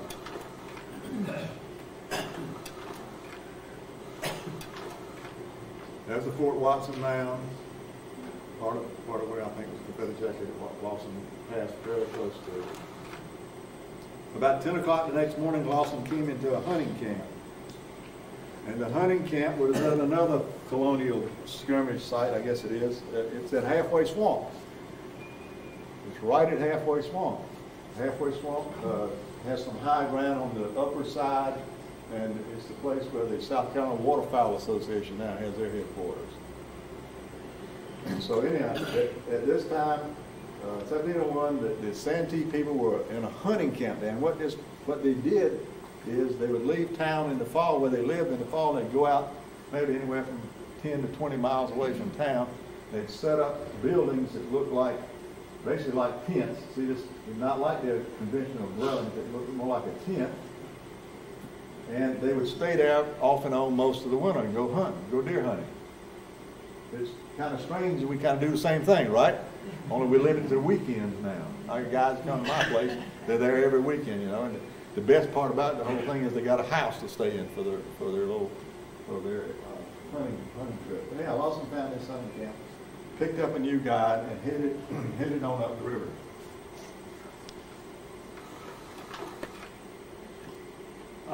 If you know where the Pinewood landfill is, a hazardous waste landfill, the road running by it is the path, the cobble path there. And in trying to figure out what it was in this particular area, I went to Archives and History and I found a land grant to a man named William Leonard in 1749, and on that land grant, marked in yellow here, it says the old Catawba path. All right, so this is part of the way we found out where this route was. Well, then you got to take this and put it on the ground. So we went to the soil survey maps of the counties. The counties all have soil survey maps, and we looked for the circular things here, which are the Carolina bays. You see, there's lots of them on this particular, a lot of Carolina bays. So we had to find 3 Carolina bays that matched the Carolina bays on the old land grant. And this is the present highway, present paved road that actually passed right through the middle of the land grant. Now, if you look at this is a modern topographic map, and if you look at, you can see here's the highway right here, here's the land grant, and the Catawba path passed off to the edge here, and once I set it up, that's the way it looks. I tried to figure out, well, why is that? And there's a dirt road right here. And so I rode down the dirt road, and there's a house there, belongs to the Touchberry family. And I asked Mr. Touchberry, I says, are there any old roads around here? And he said, well, there's one in my backyard. So we walked out and looked at it, and that's the Catawba path running through this man's backyard right there. So this is how we put together part of our little story, using the records in the History and Archives. Okay, so Lawson knows after the hunting camp, they went on up, they didn't stop, they walked through here, they went up, and they went into, if you know where Mill Creek State Park is, it's a fairly small state park right north of that Pinewood facility. They went into Mill Creek State Park and to stop by a stream to spend the night. And the road here, running off the main paved road now, is a dirt road. This is the Catawba path. This is the Colonial Highway, called the Kings Road, or some of the old Charleston roads, what's on it now. Now, this thing is still here. It goes into Poinsett State Park, or goes by Poinsett State Park. Lawson spent the night on a creek below Poinsett State Park, and when he got there, he noticed that there was a rock in the bottom of the creek, which he said was so light he couldn't believe it would precipitate any place but where it naturally grew. And when you get to this particular creek called Tavern Creek, and you look, and there's a rock all along the banks and in the creek, and you pick it up, it's very, very light. It's made out of fuller's earth, which is the same material as pine wood. It's a cemented clay stone. A cemented clay stone. It's right there in the creek where Lawson talked about it. He said it was, he called it like unto Tripoli stone, Tripoli being where it's in North Africa, right? So he'd seen something similar to it before. Yeah, you can go right where Lawson spent the night there, and you can see the stone outcropping right up next to the creek, and it down in the creek there. It's still there. The road's still there. This is the great Catawba trading path. Been there for 1,000 years. It's the colonial road that colonials used, and we still got it. So we're fortunate in some of these things. About 3.5 miles above this creek, this Tavern Creek, the Catawba path slides off to the west and stays right next to the river swamp. And the Colonial Road now comes out, is slightly to the east, maximum point probably 3/4 to a mile to the east, and it's the dirt road you just saw. The path turns off of it, and it's right next to the swamp. And if you can tell, there's a gully running right down through there, and I've drawn an arrow down through it right there. And this gully is coming down a hill, and this is the Catawba path. It's going down the hill into Poinsett State Park and about to cross Shanks Creek. Shanks Creek is the stream that's dammed up in Poinsett, and that's what the main part of the park is, the swimming hole and everything. But this gully coming down here is the old Catawba path, and it's probably, you know, it didn't even get used but a very short time for colonial use because it was too close to the swamp. It stayed too wet down there. So they moved further up the hill to get away from the wet ground so they could use their wagons, their wheel traffic, right? The native people didn't have a use for wheel traffic. The colonials needed wheel traffic, needed a road for wheel traffic, so they moved their road up the hill. And this is a place where that occurred. Partially, that was the main reason. The other partial reason, when a man named Matthew Singleton land granted this piece of property, he privatized a section of the road. He probably tried to charge a toll there at first. That was pretty common, you know. If you maintain a section of road, you charge a toll. But this is just a conglomerate of several plats of Singleton. This through Catawba Path, right way across the Shanks Creek, is now the pond of Poinsett State Park. All right.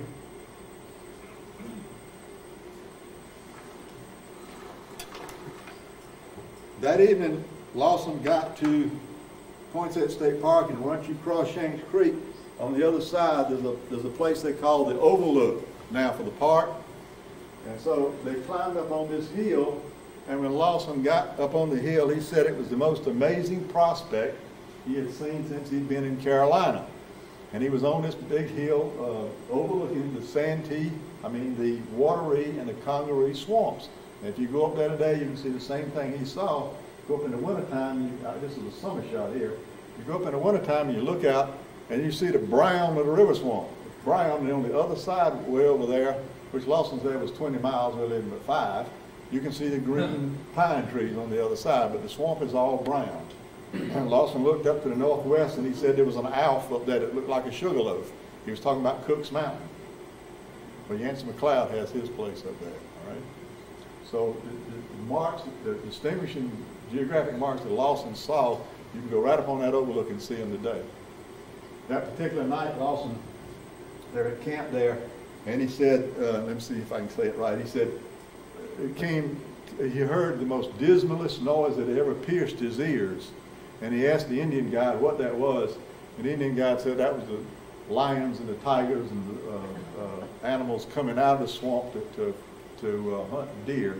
And what he was talking about, we had mountain lions, of course, and we had bobcats, and we had wolves and things. So he was hearing these animals crying in the middle of the night, and he made this comment. And this is what got me started on Lawson. When I got hold of this book a few years ago when I was 29, I read this passage in there, and I said, "Gee, I got to know where that is. I want to know where he heard all this commotion, you know, but the native animals of Carolina we don't have anymore."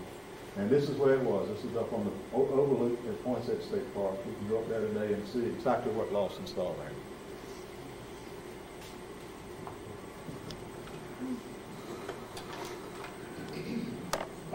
From that, it started up. They entered. Of course, they were in Symp, what is now Sumter County. This is a modern map of Sumter County. There was 4 nights, one at Tavern Creek, 2. They spent 2 nights on the overlook. At the overlook because it was a Sunday and raining. They didn't go. They came the next night to a place up at Haygood. You know where Haygood is up there? And spent the night there.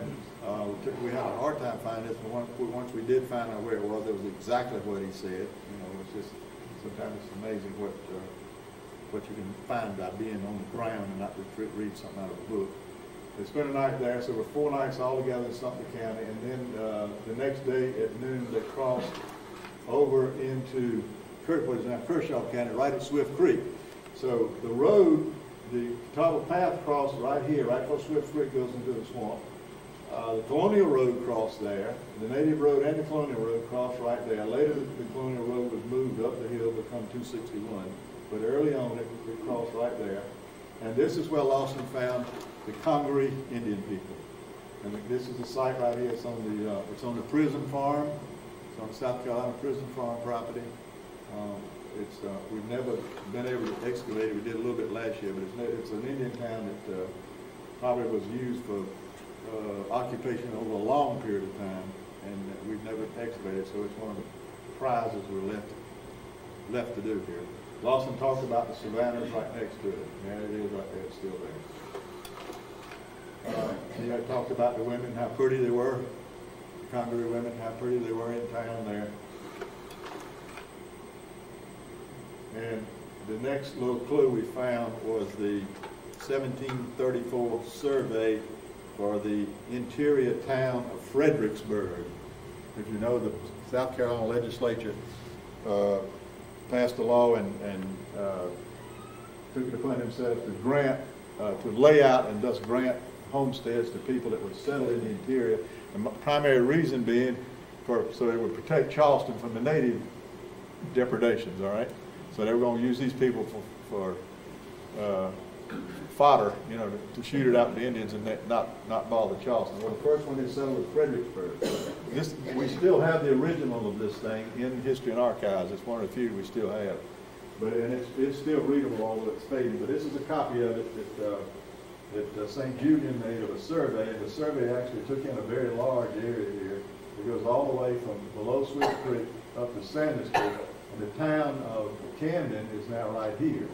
This is Camden. Originally, it was going to be down in Fredericksburg. It's actually centered on Pine Tree Creek, which is Mulberry Plantation now. All righty?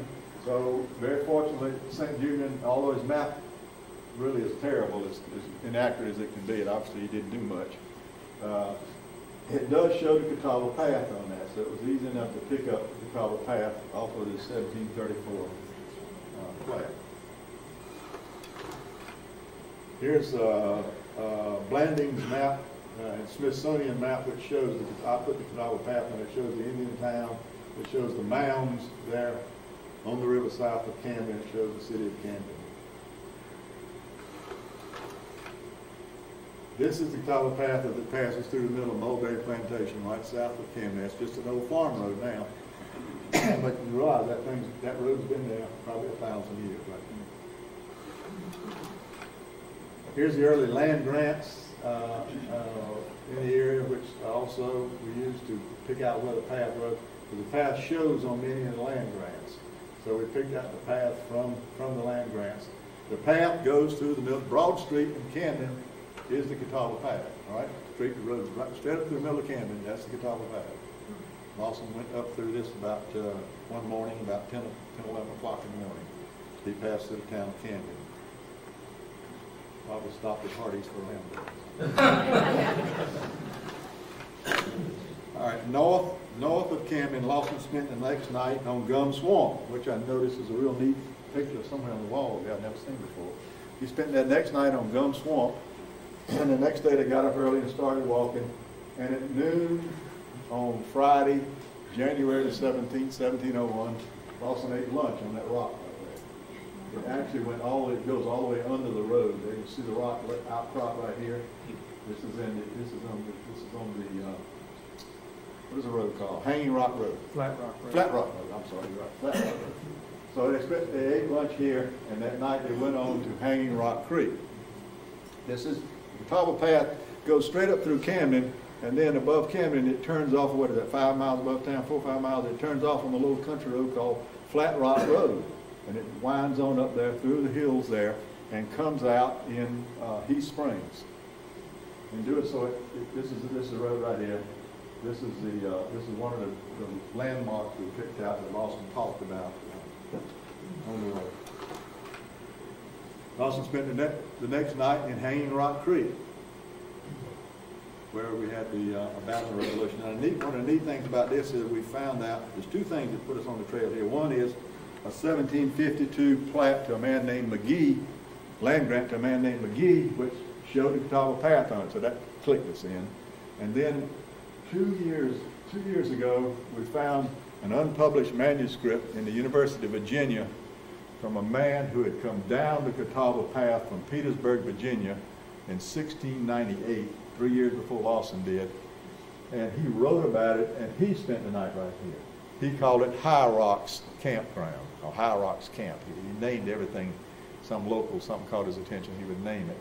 And this man spent the night right here. So we have very good documentation of this place here. This is one of the fortunate things we picked up on with Lawson. This was an unpublished manuscript that belonged to Paul Mellon. He'd collected these things for years and years. He had them in his library. He didn't know what he had. When he died, they became public. You know, he gave them to the University of Virginia, and we found it, and it collaborates. In a manner of speaking, it collaborates Lawson. It never mentions Lawson, but we've tied the two of them together now, so that's part of the story we're working on.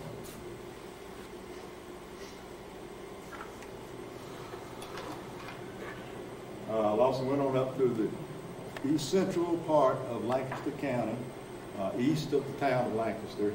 It's called, most of it's called Potter Road, named for the Yankee general that came down through here, wreaking so much havoc. A little bit later on, and he noted these little wet places which we found right on top of the watershed, all in southern Lancaster County. This map is called a Cook's map. It's one of the earliest maps that shows a good shot of the upcountry. It's earlier than Luzon, actually. A British officer named William Churton collected most of the data for the Cook's map, and it's the one map that shows the Catawba path as it goes up through here. Now, this is also the Colonial Road. Remember, this is the road from Camden to Charlotte. And along that road you had the Battle of Hobkirk Hill, the Battle of Camden, the Battle of Rugley's Mill, another skirmish I can't think of the name of, right above that flat rock. So you had, yeah, there was a battle at Flat Rock, yeah. Beaver Creek. Okay, all right. Just above that. This road has been there a long time. It's famous, you know, all through our early history also. Same route. Anyhow, this map shows this road. It shows how the boundary between North and South Carolina really was basically the road, the center line of the road, right? Initially. It's changed now. Here's the Catawba Indian Reservation here. It was laid out later on. But this is the original road Lawson traveled on. Right?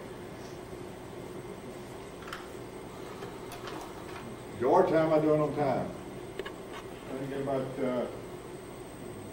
3 minutes. Oh, good. All right. Anyhow, here's the route. Here's the route on a modern-day topo map where you met the Water Indians and 3 different Waxhaw towns as he moved in. Here's what these towns looked somewhat like. Lawson would spend the night in what he called the townhouse, the big house there. This is all in Lancaster County, South Carolina. Here's the map in Pineville, North Carolina. It talks about the Catawba Path. They've done a much better job up there of locating this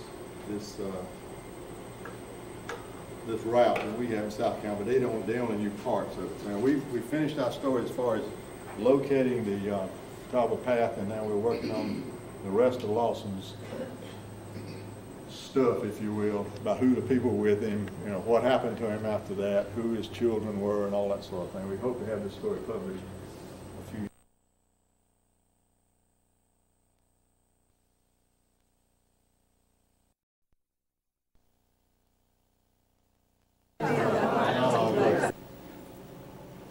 He had the answer.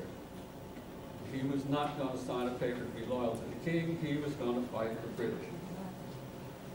When he got back to Williamsburg County, the word spread through the county, and several officers rose up. They agreed to militia or had been in the regular army. Captain Henry Mouzon organized a crew. William McCautry, with the famed McCautry rifles, organized a crew. William Macaulay and John James of the Lake organized their militia groups and reported in. They had 300 souls armed, ready to fight. At this time, also, word was taken to General Gates by a committee of Major John James, Captain Henry Mouzon, Lieutenant Joseph Scott, requesting a leader for their Williamsburg Brigade. And they specifically asked for this hopping Colonel, Francis Marion. Now, since Gates wasn't happy with this little bunch of South Carolinians that joined his army, he agreed, and Francis Marion accepted. Some stories say that Governor Rutledge was also there and commissioned him to go back into South Carolina. Some stories omit that. But anyhow, Francis Marion accepted this responsibility, and he left the army before the Battle of Camden.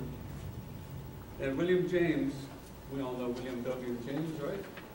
This is his description of Francis Marion when he joined the army that joined, been collected for him in Williamsburg County.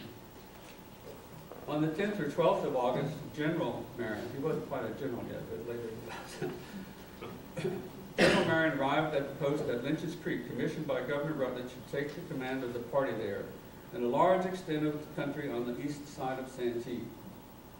He was a stranger to the officers and men, and they flocked about him to obtain a sight of their future commander. He was rather below the middle stature of men, which would say he's height challenged. And they lean and swarthy. His body was well set, but his knees and ankles were badly formed, and he still limped upon one leg. He had a countenance remarkably steady. Remember all this description, because I'm going to show you what Francis Marion looked like before I leave you today. Don't fall. He had a countenance remarkably steady. His nose was aquiline, his chin projecting, his forehead was large and high, and his eyes black and piercing. He was now 48 years of age, but still, even at this age, his frame was capable of enduring fatigue and every privation necessary for a partisan. His wisdom and patriotism will become henceforth conspicuous. Of a character so much venerated, even trifles became important. He was dressed in a close, round-bodied crimson jacket of a coarse texture and wore a leather cap, part of the uniform of the 2nd Regiment, with a silver crescent in front, inscribed with the words "Liberty or Death." He was accompanied by his friend Colonel Peter Horry and some other officers.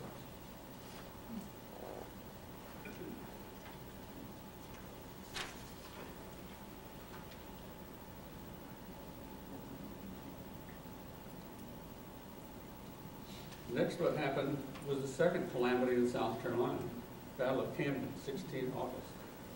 The second Continental Army that Congress sent was annihilated.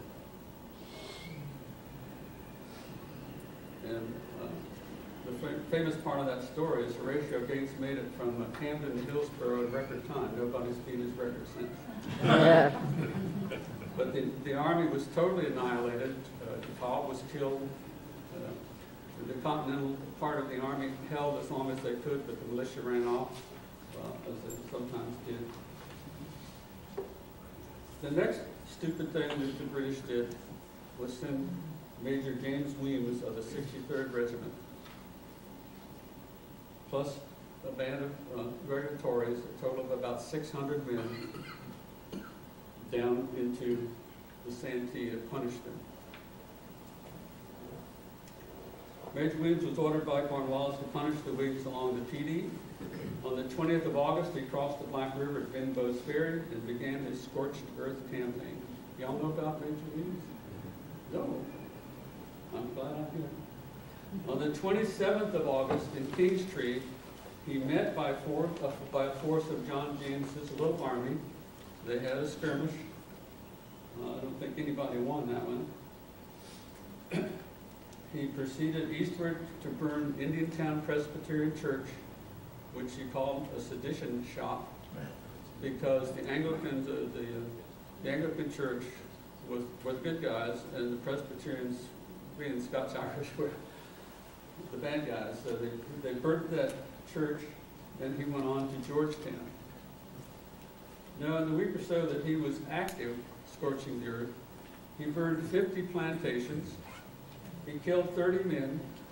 He hung an almost innocent gentleman by the name of Adam Cusack. He destroyed the crops. He killed the livestock. And he left a path of devastation 15 miles wide from Kingstree to Sherrall. Now, Williams was captured at the Battle of Fish Dam Ford in November of 1780, and on his person he had this list of 50 plantations. This campaign of destruction by Major Williams made him the second most hated British man in South Carolina, the first being Tarleton. But he became Francis Marion's best recruiting officer, because all these families that had been had their homes destroyed, they knew which side they were going to be on, and these were the guys who rallied to these patriot bands. Because after the Battle of Camden, there was no Continental Army, there was no Congressional Army, there was nobody in South Carolina to front the British for Francis Marion here in the Low Country. back to Francis Marion flashback. 24 August. Francis Marion was at Nelson's Ferry and learned from captured prisoners that they had taken, that the British were sending prisoners they had captured at Camden back to Charleston. And the British stopped for the night at Sumter's house on the Great Savannah. With Major Hugh Horry and the Williamsburg men, they attacked that house at night. They caught the guard with their muskets stacked. They released 150 men of the Maryland Continental Line that were the prisoners taken to Camden, but all of them didn't want to be free. According to this story, most of them headed home, about half of them, but 85 decided to march on to Charleston as prisoners of war. I guess they thought since Charleston had surrendered, the whole world was at an end, even up in Maryland. On the 26th of June, Francis Marion crossed Lynch's Creek at Witherspoon's Ferry. He wrote a letter to Peter Ory telling of Gates' loss at Camden the first time that Peter Ory would have known this, and instructed Ory to join him at Britain's Neck. On the 29th of August, Francis Marion wrote his report of his activities and sent it with a Lieutenant Keating Simons to the head of the Army at Hillsborough, North Carolina. On the 9th day of September, Gates reported to Congress and included a little blurb mentioning Francis Marion's release of these prisoners. Extracts of Gates' report was released to the press. Even the roasted. So our hero, Francis Marion, was introduced to the public. However, they spelled his name M-A-R-I-E-N, as was wont to happen. So in my mind, this began Francis Marion's 13 months of guerrilla warfare as a swamp. Now I'm going to show you a few slides.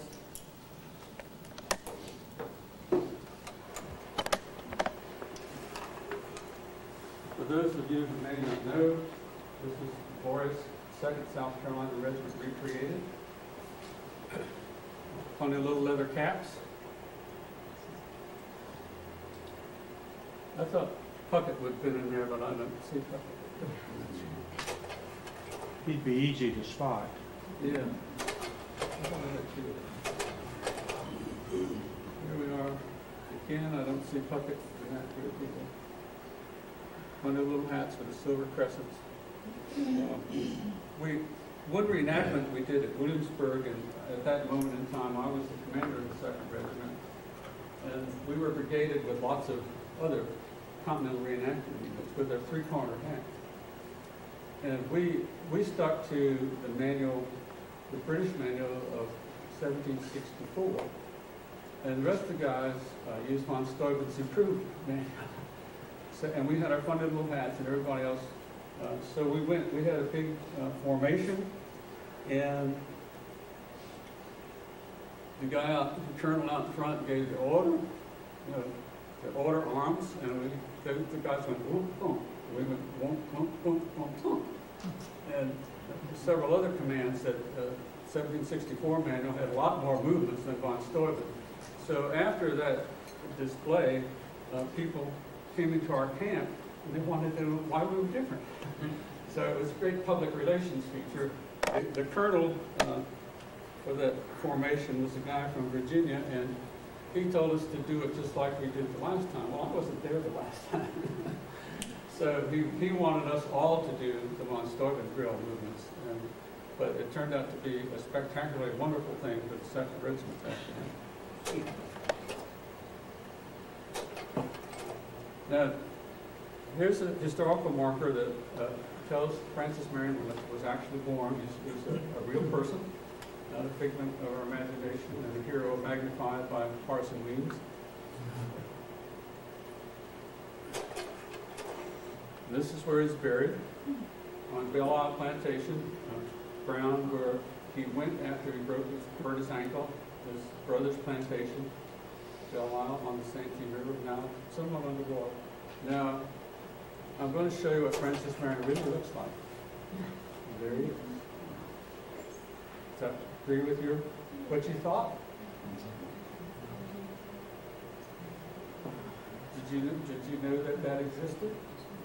No, where is it? Where? I'm not going to tell you. You'll want to go.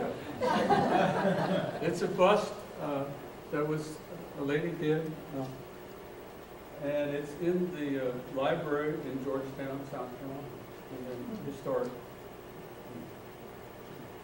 But where did In she? my mind, that's what I think Francis Marion looked like. And some of the more recent paintings of his glorious on his horse and in the gold uniform of the general, that's not the Francis Marion in my mind. This is my Francis Marion. And I'm through.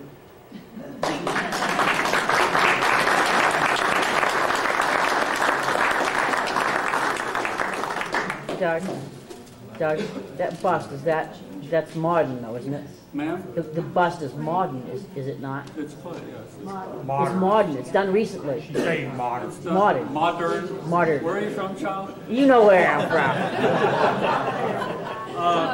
I've got a hickey in my papers that was a newspaper announcement of that was done about 25 years ago.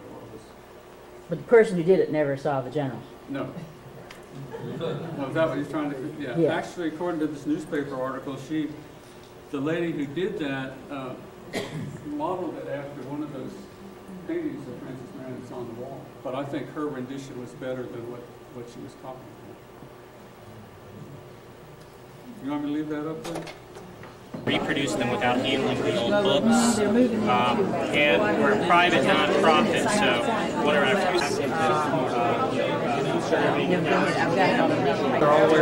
Who's been good weather? A little windy, but So it might look something more like that. You just tell me, and I'll copy it there. That kind of reads a pretty good hickey. Yeah, well, yeah, but I was doing mountain. And you're just Al and I, we call them and talk to them when we get down at the dumps and they get us fired up again. The world famous author, TV, video star, and we've got a new act that we'll try out on you guys today. We tried it a couple weeks ago at the Manning Rotary Club and got rave reviews. It started out as challenge the doctor, and it ended up when she turned it back to me to stump the dummy. So without further ado, the world famous author, Dr. Christine Swagger. And if you hadn't noticed, that's her chauffeur back there in the back. Her manager, Dr. Bob Swagger.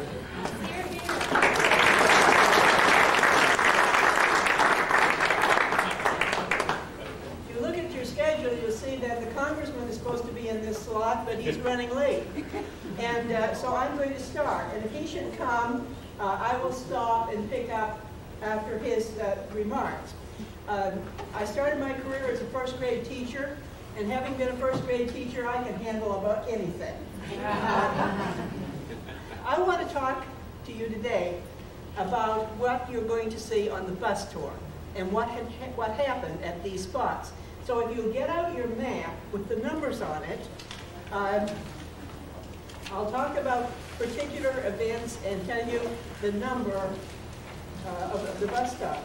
Unfortunately, we can't take the bus tour and visit these sites in chronological order.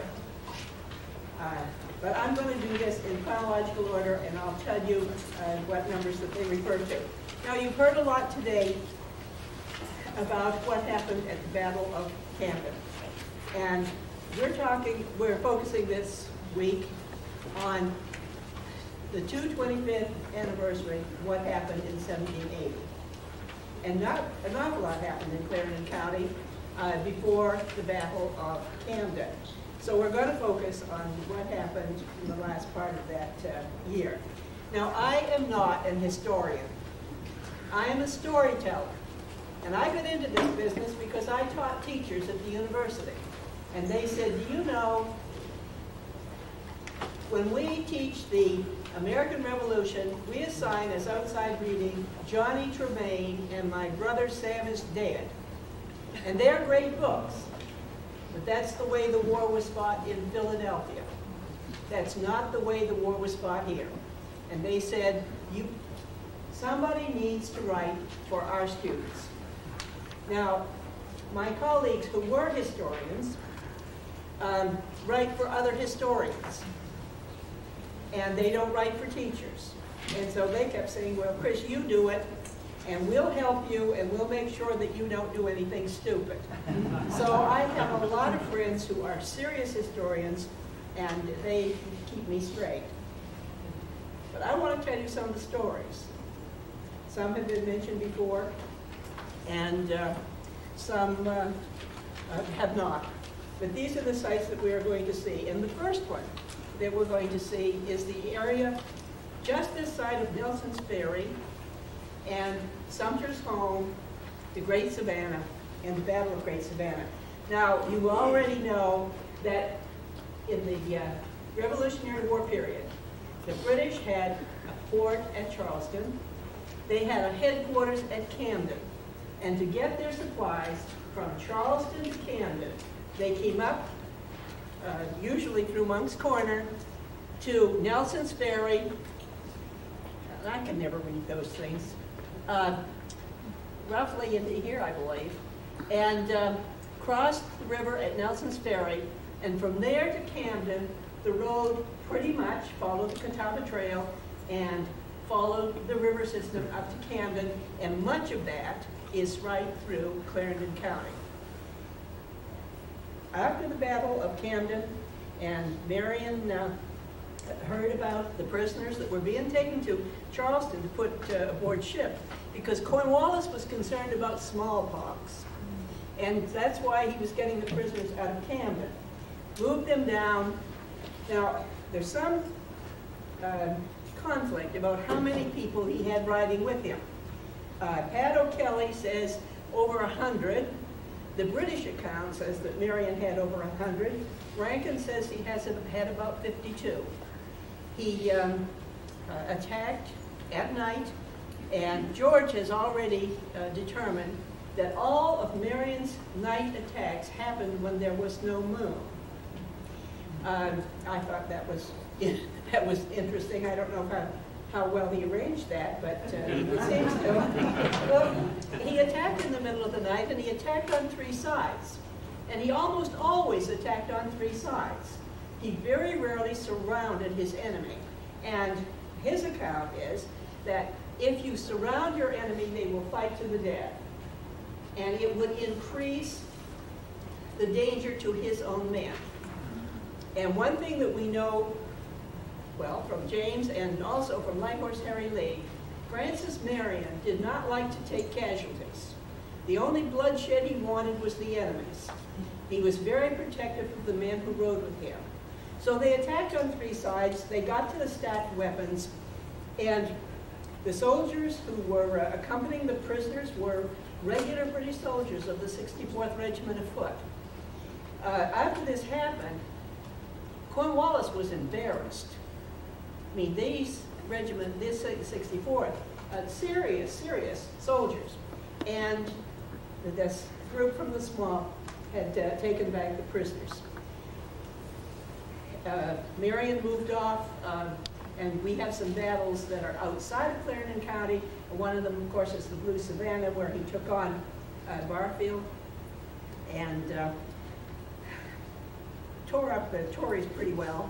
And Cornwallis had to do something about it. That's when he sent Weymouth into the area from the Santee to Georgetown. And Marion just merely disappeared into the swamps of North Carolina. And then when he came back, he was again threatening the road from Nelson's Ferry to Camden. The second big battle of interest here is the battle at Tiercoat Swamp, or Tarcoat Swamp, and it's number 9 on your itinerary. Now, this is a very interesting group because they sent them out from Camden. Tynes recruited militia, Tory militia, from the high hills of the Santee. And the high hills are actually on the Wateree River, not the Santee River. These were locals. They should have known the territory. They went to Camden, and they were being supplied and more or less trained in Camden. Now, the accounts suggest that the men in Camden, the citizens, locked up their women folk because this bunch was a rough bunch. They strutted around Camden, and they were threatening that they were going into the swamp and they were going to catch Marion. Well, now, of course, Marion had a tremendous spy network. And he heard about this, of course. He tracked them into Tarcone Swamp. And Tynes had camped there for the night, and he had a reasonable amount of security. So Marion again waited until very late at night, and these Tory militia were drinking and carousing and gambling, and Marion attacked. Again, he attacked on 3 sides. Killed 6 of the loyalists, wounded 14, 23 were made prisoner, and the rest of them fled into the swamp. Now, one of the card players who was killed, holding his last hand, was the ace, the jack, and the deuce of clubs. I suggest if you ever draw that hand that you drag out your musket and look over your shoulder. It's supposed to be unlucky. But Marion's men took 80 horses along with the saddles, the blankets, 80 muskets, and all of the heavy baggage. Now, one thing that has been mentioned before, Marion had no depot, he had no armory, he had to resupply and rearm his men from the ammunition that he took from dead and wounded and British prisoners. When he started out, many of his men only had a sword made from a plantation saw. And I wonder if it still had a serrated edge. If it did, wouldn't have that been a tremendous weapon? Tarcone Swamp is number 9 on your itinerary. Now, at this point, the road from Charleston or from Nelson's Ferry to Camden is under Marion's control. Now, he held no territory. He didn't have a headquarters, really. He attacked when and where he wanted, and then he moved back into the swamp. Now, this was a serious problem to Cornwallis. By now, Cornwallis has moved to Charlotte. Then Kings Mountain happened. His western flank is now exposed to all those mountain men. He moves back to Winnsboro. And Colonel Trumbull, who is at Camden, sends word to Cornwallis he needs help. He needs to clear Marion out of that road. And so Cornwallis sends Tarleton. And Tarleton comes down to the Richardson Plantation, and the Richardson Plantation, okay, I have here number 3 and 4, but I wasn't sure what I lost in place. Now Tarleton dug in, positioned his men for an ambush because he expected Marion to come out of the swamp after him. Mrs. Richardson had on the plantation a son who was in hiding, and it evidently was that son that she sent out into the swamp to warn Marion. Marion was on his way to attack. Marion camps then at Richburg Mill that evening, and he spends the night there. Tarleton spends the night at the Richardson home.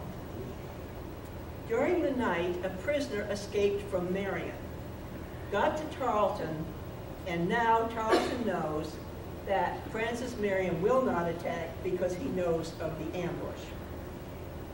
The Richardson Plantation 3 and 4, and we now go into the swamp. The numbers here will be stop 6 and 7.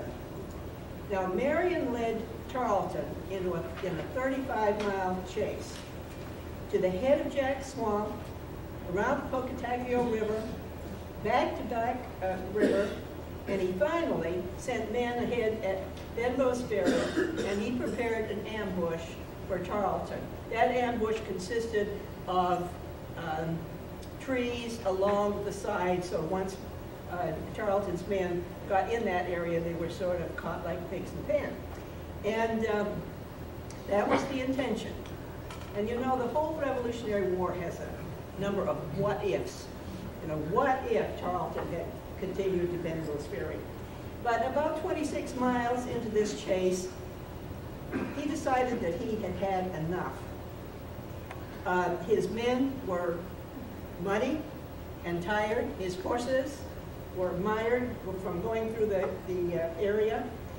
And he looked at that trackless swamp ahead, and he decided to stop the chase. It is reported that he said, "Come, my boys, let us go back and we will find the gamecock. But as for this damned old fox, the devil himself could not catch him." From that we get the swamp fox. Now, I'm not sure that in his lifetime Marion was known as the swamp fox. That may have come from Symp's work later on. But it wouldn't have been a bad title. We've also already heard about him being the hobby colonel. Other people referred to him as the gimpy little colonel. The men of the 2nd Regiment that he commanded referred to him as the hook-nosed bastard. And an officer, and this is quoted in Mike Coper's material there, an ugly, cross, knock-kneed, hook-nosed son of a bitch. So if you consider all of that, the swamp fox was probably a much better appellation. Tarleton returned to Richardson's. He forced the Richardson family to dig up the body of General Richardson, who had been buried 6 weeks before. He is said to have thought that they had buried the silver in the grave, but he said that he just wanted to look on the face of a brave man. You'll believe that. Anyway, Tarleton returned to Camden, and between Richardson's and Camden, he burned 30 plantation homes. Now, many of these plantation homes belonged to Loyalists, but he had the utmost contempt for any American and for all the colonists, and so he burned them. He left Camden, went back to Winnsboro, and was never in this part of the country again. Now, you know, he then goes to the western part of South Carolina and will eventually get his comeuppance at Coppins, but that's next year. We now have another attempt to clear Marion off the road. And we have reinforcements coming up from Charleston to Camden. They're on their way to Cornwallis, and they're Fusiliers from the 7th Regiment of Foot. Even the British said that they were an unlikely, soaring bunch. But anyway, McElroy picks them up at Nelson's Ferry, and he's going to escort them up to Camden. Part of the escort, 64th Regiment of Foot, and again, regular Army, British Army soldiers. Marion, with about 300 men, starts to pursue him and catches up with him at Halfway Swamp. George, what number are we at? Okay, we're going to be at 5. I'm glad somebody's keeping count here. I have it here someplace. And Marion kills the pickets, shoots the pickets, and confronts McElroy. The 64th had dealt with Marion before, so they get into a field and behind a fence, and they herd in these inept Fusiliers to protect them. But the strangest thing happened. You know, if you tried to write this as fiction, nobody would believe it. McNutt sends out an officer to Francis Marion and complains that Marion doesn't fight fair. Because, I mean, after all, Marion just got the tickets. Now, Marion counters with the fact that, after all, the British are burning houses and turning women and children out, and they didn't think much of that argument. But for some reason, they decide on what can only be described as a duel. Each group will take 20 men, and they'll meet on the field of battle. Well, the British have their 20 men, and Marion selects his. Major, is it Vander? Of course, is going to command, and some of Marion's men have rifles. The British have muskets. Those muskets are only good at about 50 yards, and then they're not terribly accurate. So the major says to the group, well, at what distance should we fire? And someone of Marion's officers said, well, 50 yards. And the major said, well, I'm not really very good at distances, so if you tap me on the shoulder when we get to 50 yards, I'll give the order to fire. They start in across, and within 100 yards, the British shoulder their weapons and move off the field. Well, it's late in the day, I guess, and Marion is perplexed, but everybody settles down for the night. And the British campfires are going, and there's a lot of noise. Quiets down about midnight. When Marion wakes up the next morning, he discovers that the British have left. Now, they've left their wagons and their heavy equipment because that would be noisy. And, but they've left. And Marion, of course, is very upset. And he sends part of his partisans after them. They decide, as they get up the road, that in order to move faster, James and some of the men with the best horses will go around the British and get to Singleton's mill and take Singleton's house, which is on a rise, and from there they can delay the British advance until Marion catches up with them. And when the British arrive at Singleton's, that's exactly what has happened. James is in the house, and they fire one volley, and then the Patriots take to their horses and disappear. The British are confused until they get to Singleton's house and find out Singleton's family has smallpox. Now, the partisans weren't afraid of much, but they certainly were afraid of smallpox. Now, at this point, Marion controls the road between Nelson's Ferry and Camden. Colonel Balfour in Charleston orders the road really closed. He orders the British to go to Camden by way of the south side of the the Santee River, and up and cross the Congaree. But then that puts them on the wrong side of the Wateree for Camden, so they've got to ferry back across. And he also stops the river traffic because Marion is taking boats on the Santee River. One merchant from Camden doesn't get the word. He sends a flatboat down the river. Marion takes it at Nelson's Ferry, unloads it, and burns it. Now, we have, the British have a problem, obviously. The road on the other side will work, but it is not convenient. General Leslie has arrived in Charleston. He is to move up and join Lord Cornwallis at Winnsboro, and he brings with him a very capable officer by the name of Lieutenant Colonel John Watson Tadwell Watson. And they leave him in the area, and his job is to clear the road on this side of the river and take it back from Francis Marion. Up until now, most of the protection from the road had been at Nelson's Ferry on the other side. There had been Hessians there. And of course, that was the high side of the river.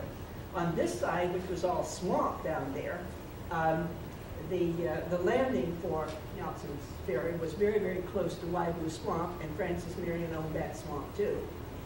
So Watson realizes that in order to take back this road, he's got to have a stronghold on this side of the river.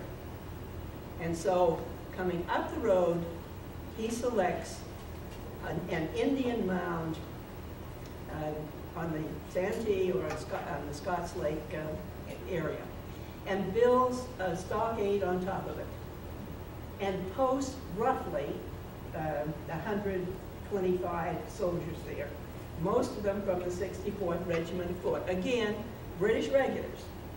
And his job is to take back the swamp. He finishes that post the end of December of 1780, and because he is a very humble man, he names it after himself, and it is Fort Watson. Now, we now come to the end of 1780. Nathaniel Greene has just taken over command of the Continental Army. He sent Light Horse Harry Lee down to Snow's Island to campaign with Francis Marion. He sent Morgan out to the west, and he'll, of course, meet Charlton at Cowpens. But if you want to know how all of this ends, you're going to have to come back next year, because we will then talk about what happened in the Southern Campaign and with Francis Marion in the year 1781. Now, did we end at the same time?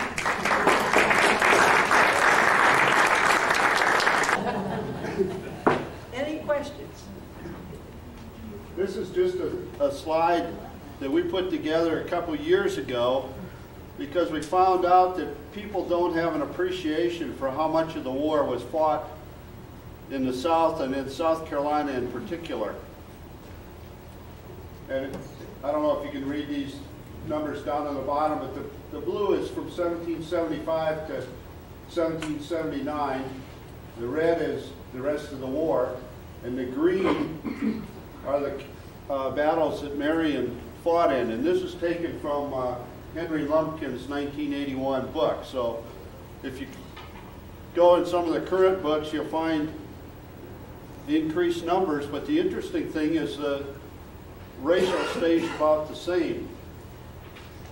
And what that says is, in blue is 51 battles, in red is 66, and of those 66, you got Marion in 22 of them. So a third of the battles that were fought in South Carolina in the from 1780 on, Marion's guys were in. So who carried the battle? It doesn't take a Rhodes Scholar to figure that out. You know, I mean, here's a guy that is winning.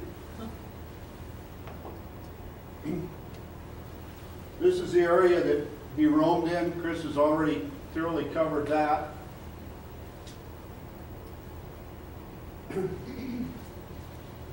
Don't you love this military jargon? You can expect that from Colonel Summers.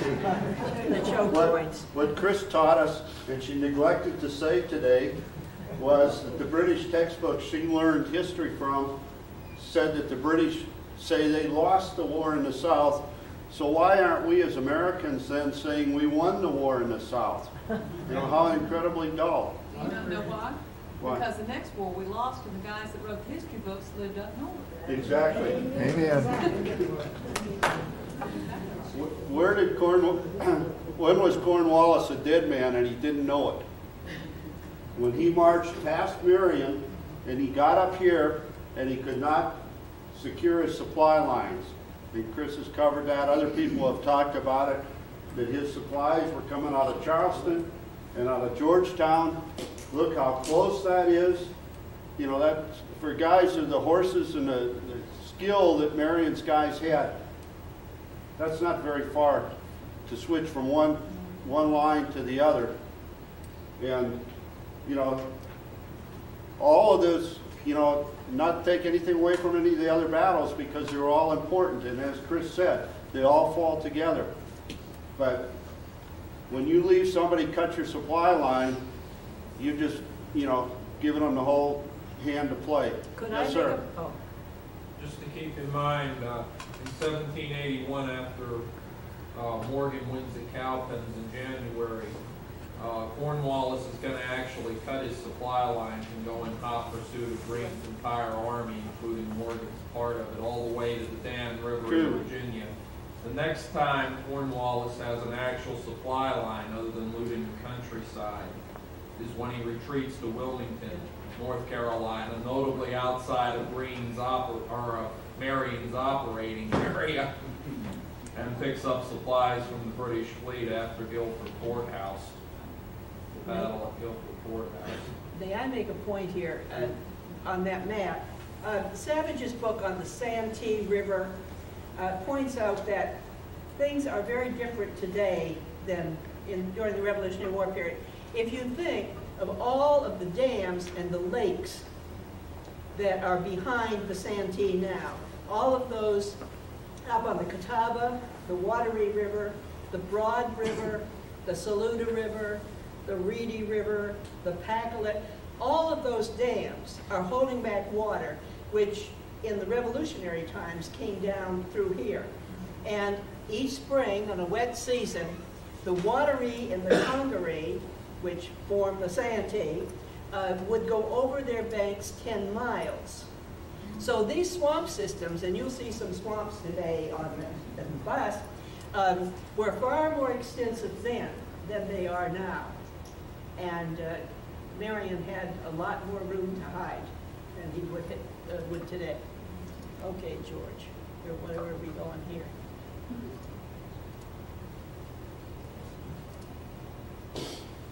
I think you may have a sheet in your folder that shows this. I don't know, about 6 or 8 references I went through and pieced this together, so I don't claim it's complete, but it's pretty good. The red is the British victories. The blue is the Patriot, or the rebel victories from January through July of 1780. That's pretty convincingly the British.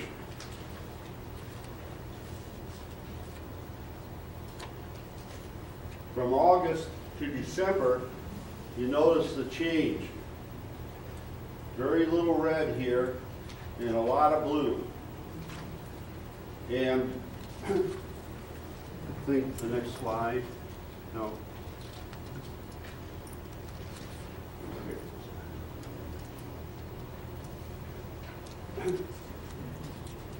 When you put it together, add those all up.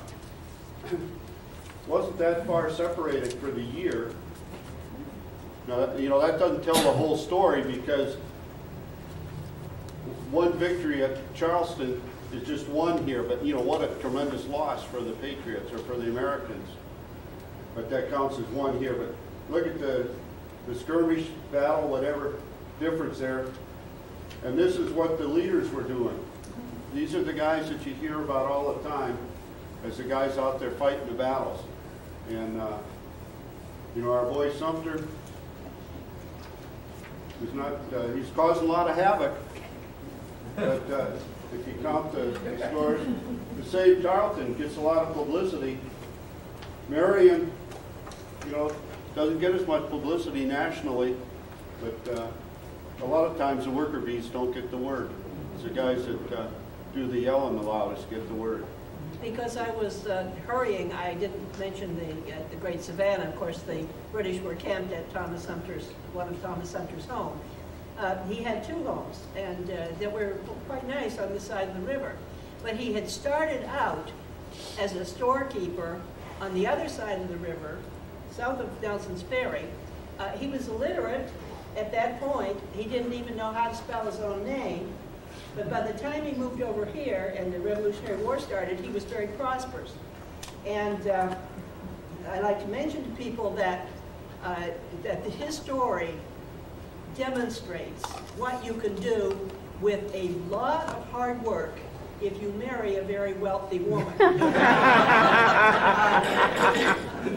He married into the Canty family, and And the Canty family owned tremendous amounts of territory on this side of the river. Now, are you going to play the Swamp Fox song? Yes, ma'am. My name is Francis Marion. I fought the British Redcoats in '76. I'm sorry, that's as loud as it'll play. So turn up your hearing aids. And the music, the song is in your folder there.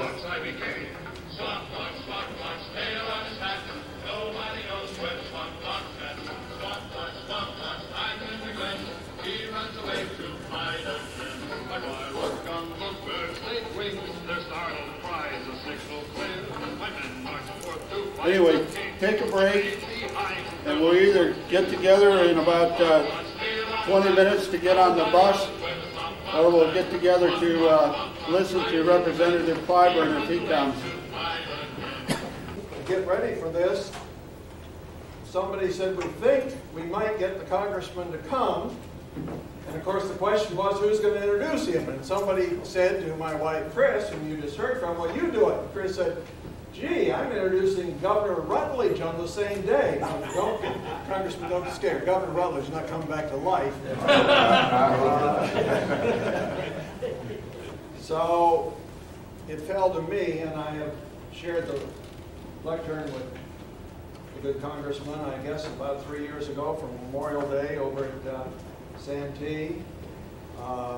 We beat the drums and raise a little money occasionally with Bill Clark over at Santee Cooper Resort.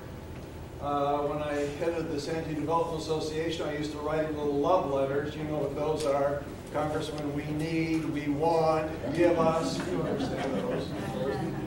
And more recently, since I've enjoyed my 2 braces and my cane, I've been writing about Veterans Affairs with some regularity. So we've been corresponding back and forth for well over a decade now. I was supposed to have by email something that your office sent out. I'm so old now that I don't understand this, but you know, emails don't always make it. I've heard about cyberspace, and I kind of expect someday I'll walk out of the house and I'll be crushed by a bunch of this stuff coming out of cyberspace. I don't know how it stays out there, but it does. We don't have much time, so it's a good thing I didn't get it. I think most folks here from South Carolina know you, but we have guests from a good number of states here today. That's very important. So let me just say a word. After college, he did something which is kind of near and dear to the hearts of most folks here. He taught, but he taught history, which is a pretty good subject for our group here. And of course, I think you know that over the years he has been extremely active in the preservation of cultural and historical affairs, and that's very important for this group here. His interests have gone far wider than that, though. We are delighted to have with us today the representative of the 6th Congressional District of this great state of South Carolina, Representative James D. Clyburn. Thanks, Bob. Thank you. Thank you very, very much, and thank you, Bob, for, I hope, presenting these to most of these people. If I have to be introduced to the 6th Congressional District after 12 years in the Congress, I'm in serious trouble. But my wife's with me today, many of you know that. So good to see all of you here, especially my longtime friend Joe Stooks. I asked Joe when I came to the door, was he going to do Francis Marion today? And he tells me he's going to do Rutledge.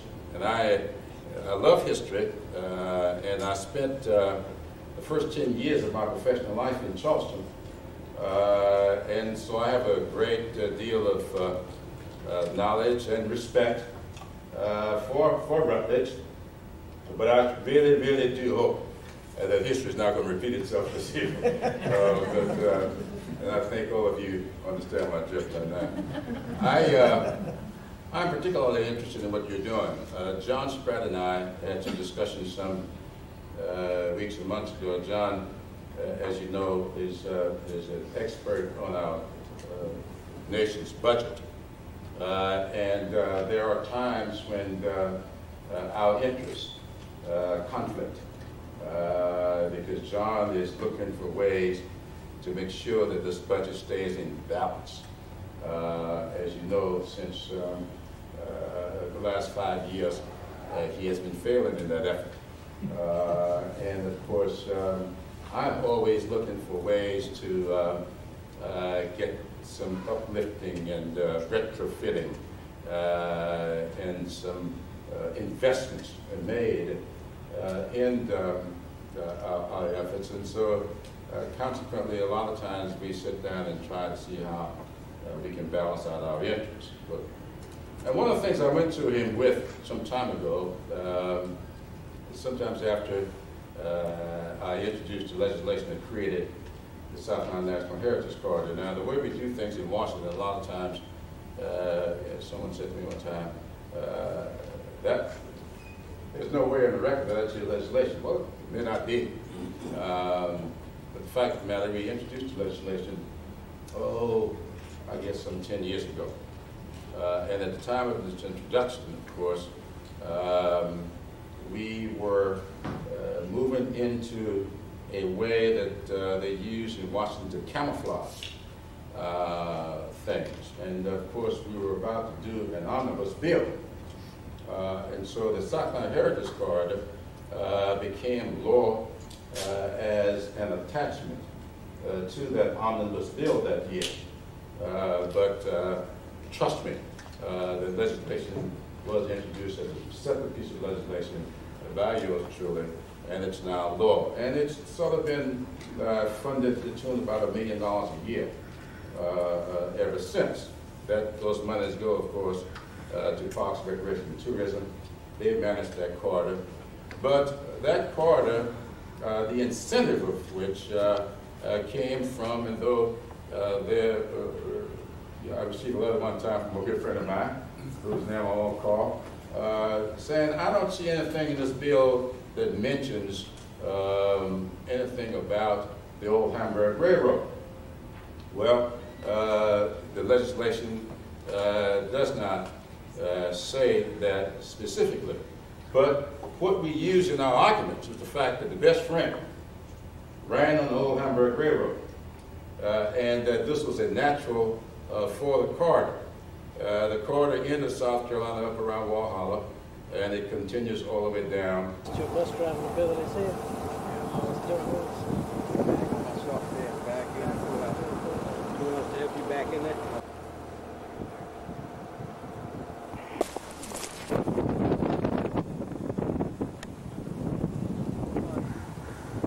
Where we turned into the I don't know refuge. whatever happened to that before. See, that's what Val Green talked about this morning.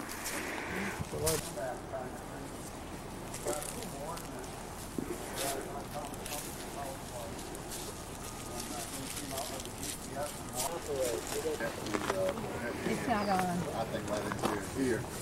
And in fact, I think we came across Nelson Ferry here, and there was an Indian town just south of Wambaugh Creek down here.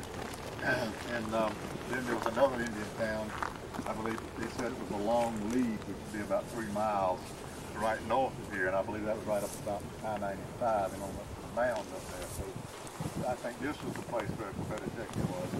Just about 4 months ago in Houston Archives Department, I found 1758 plat or land grant.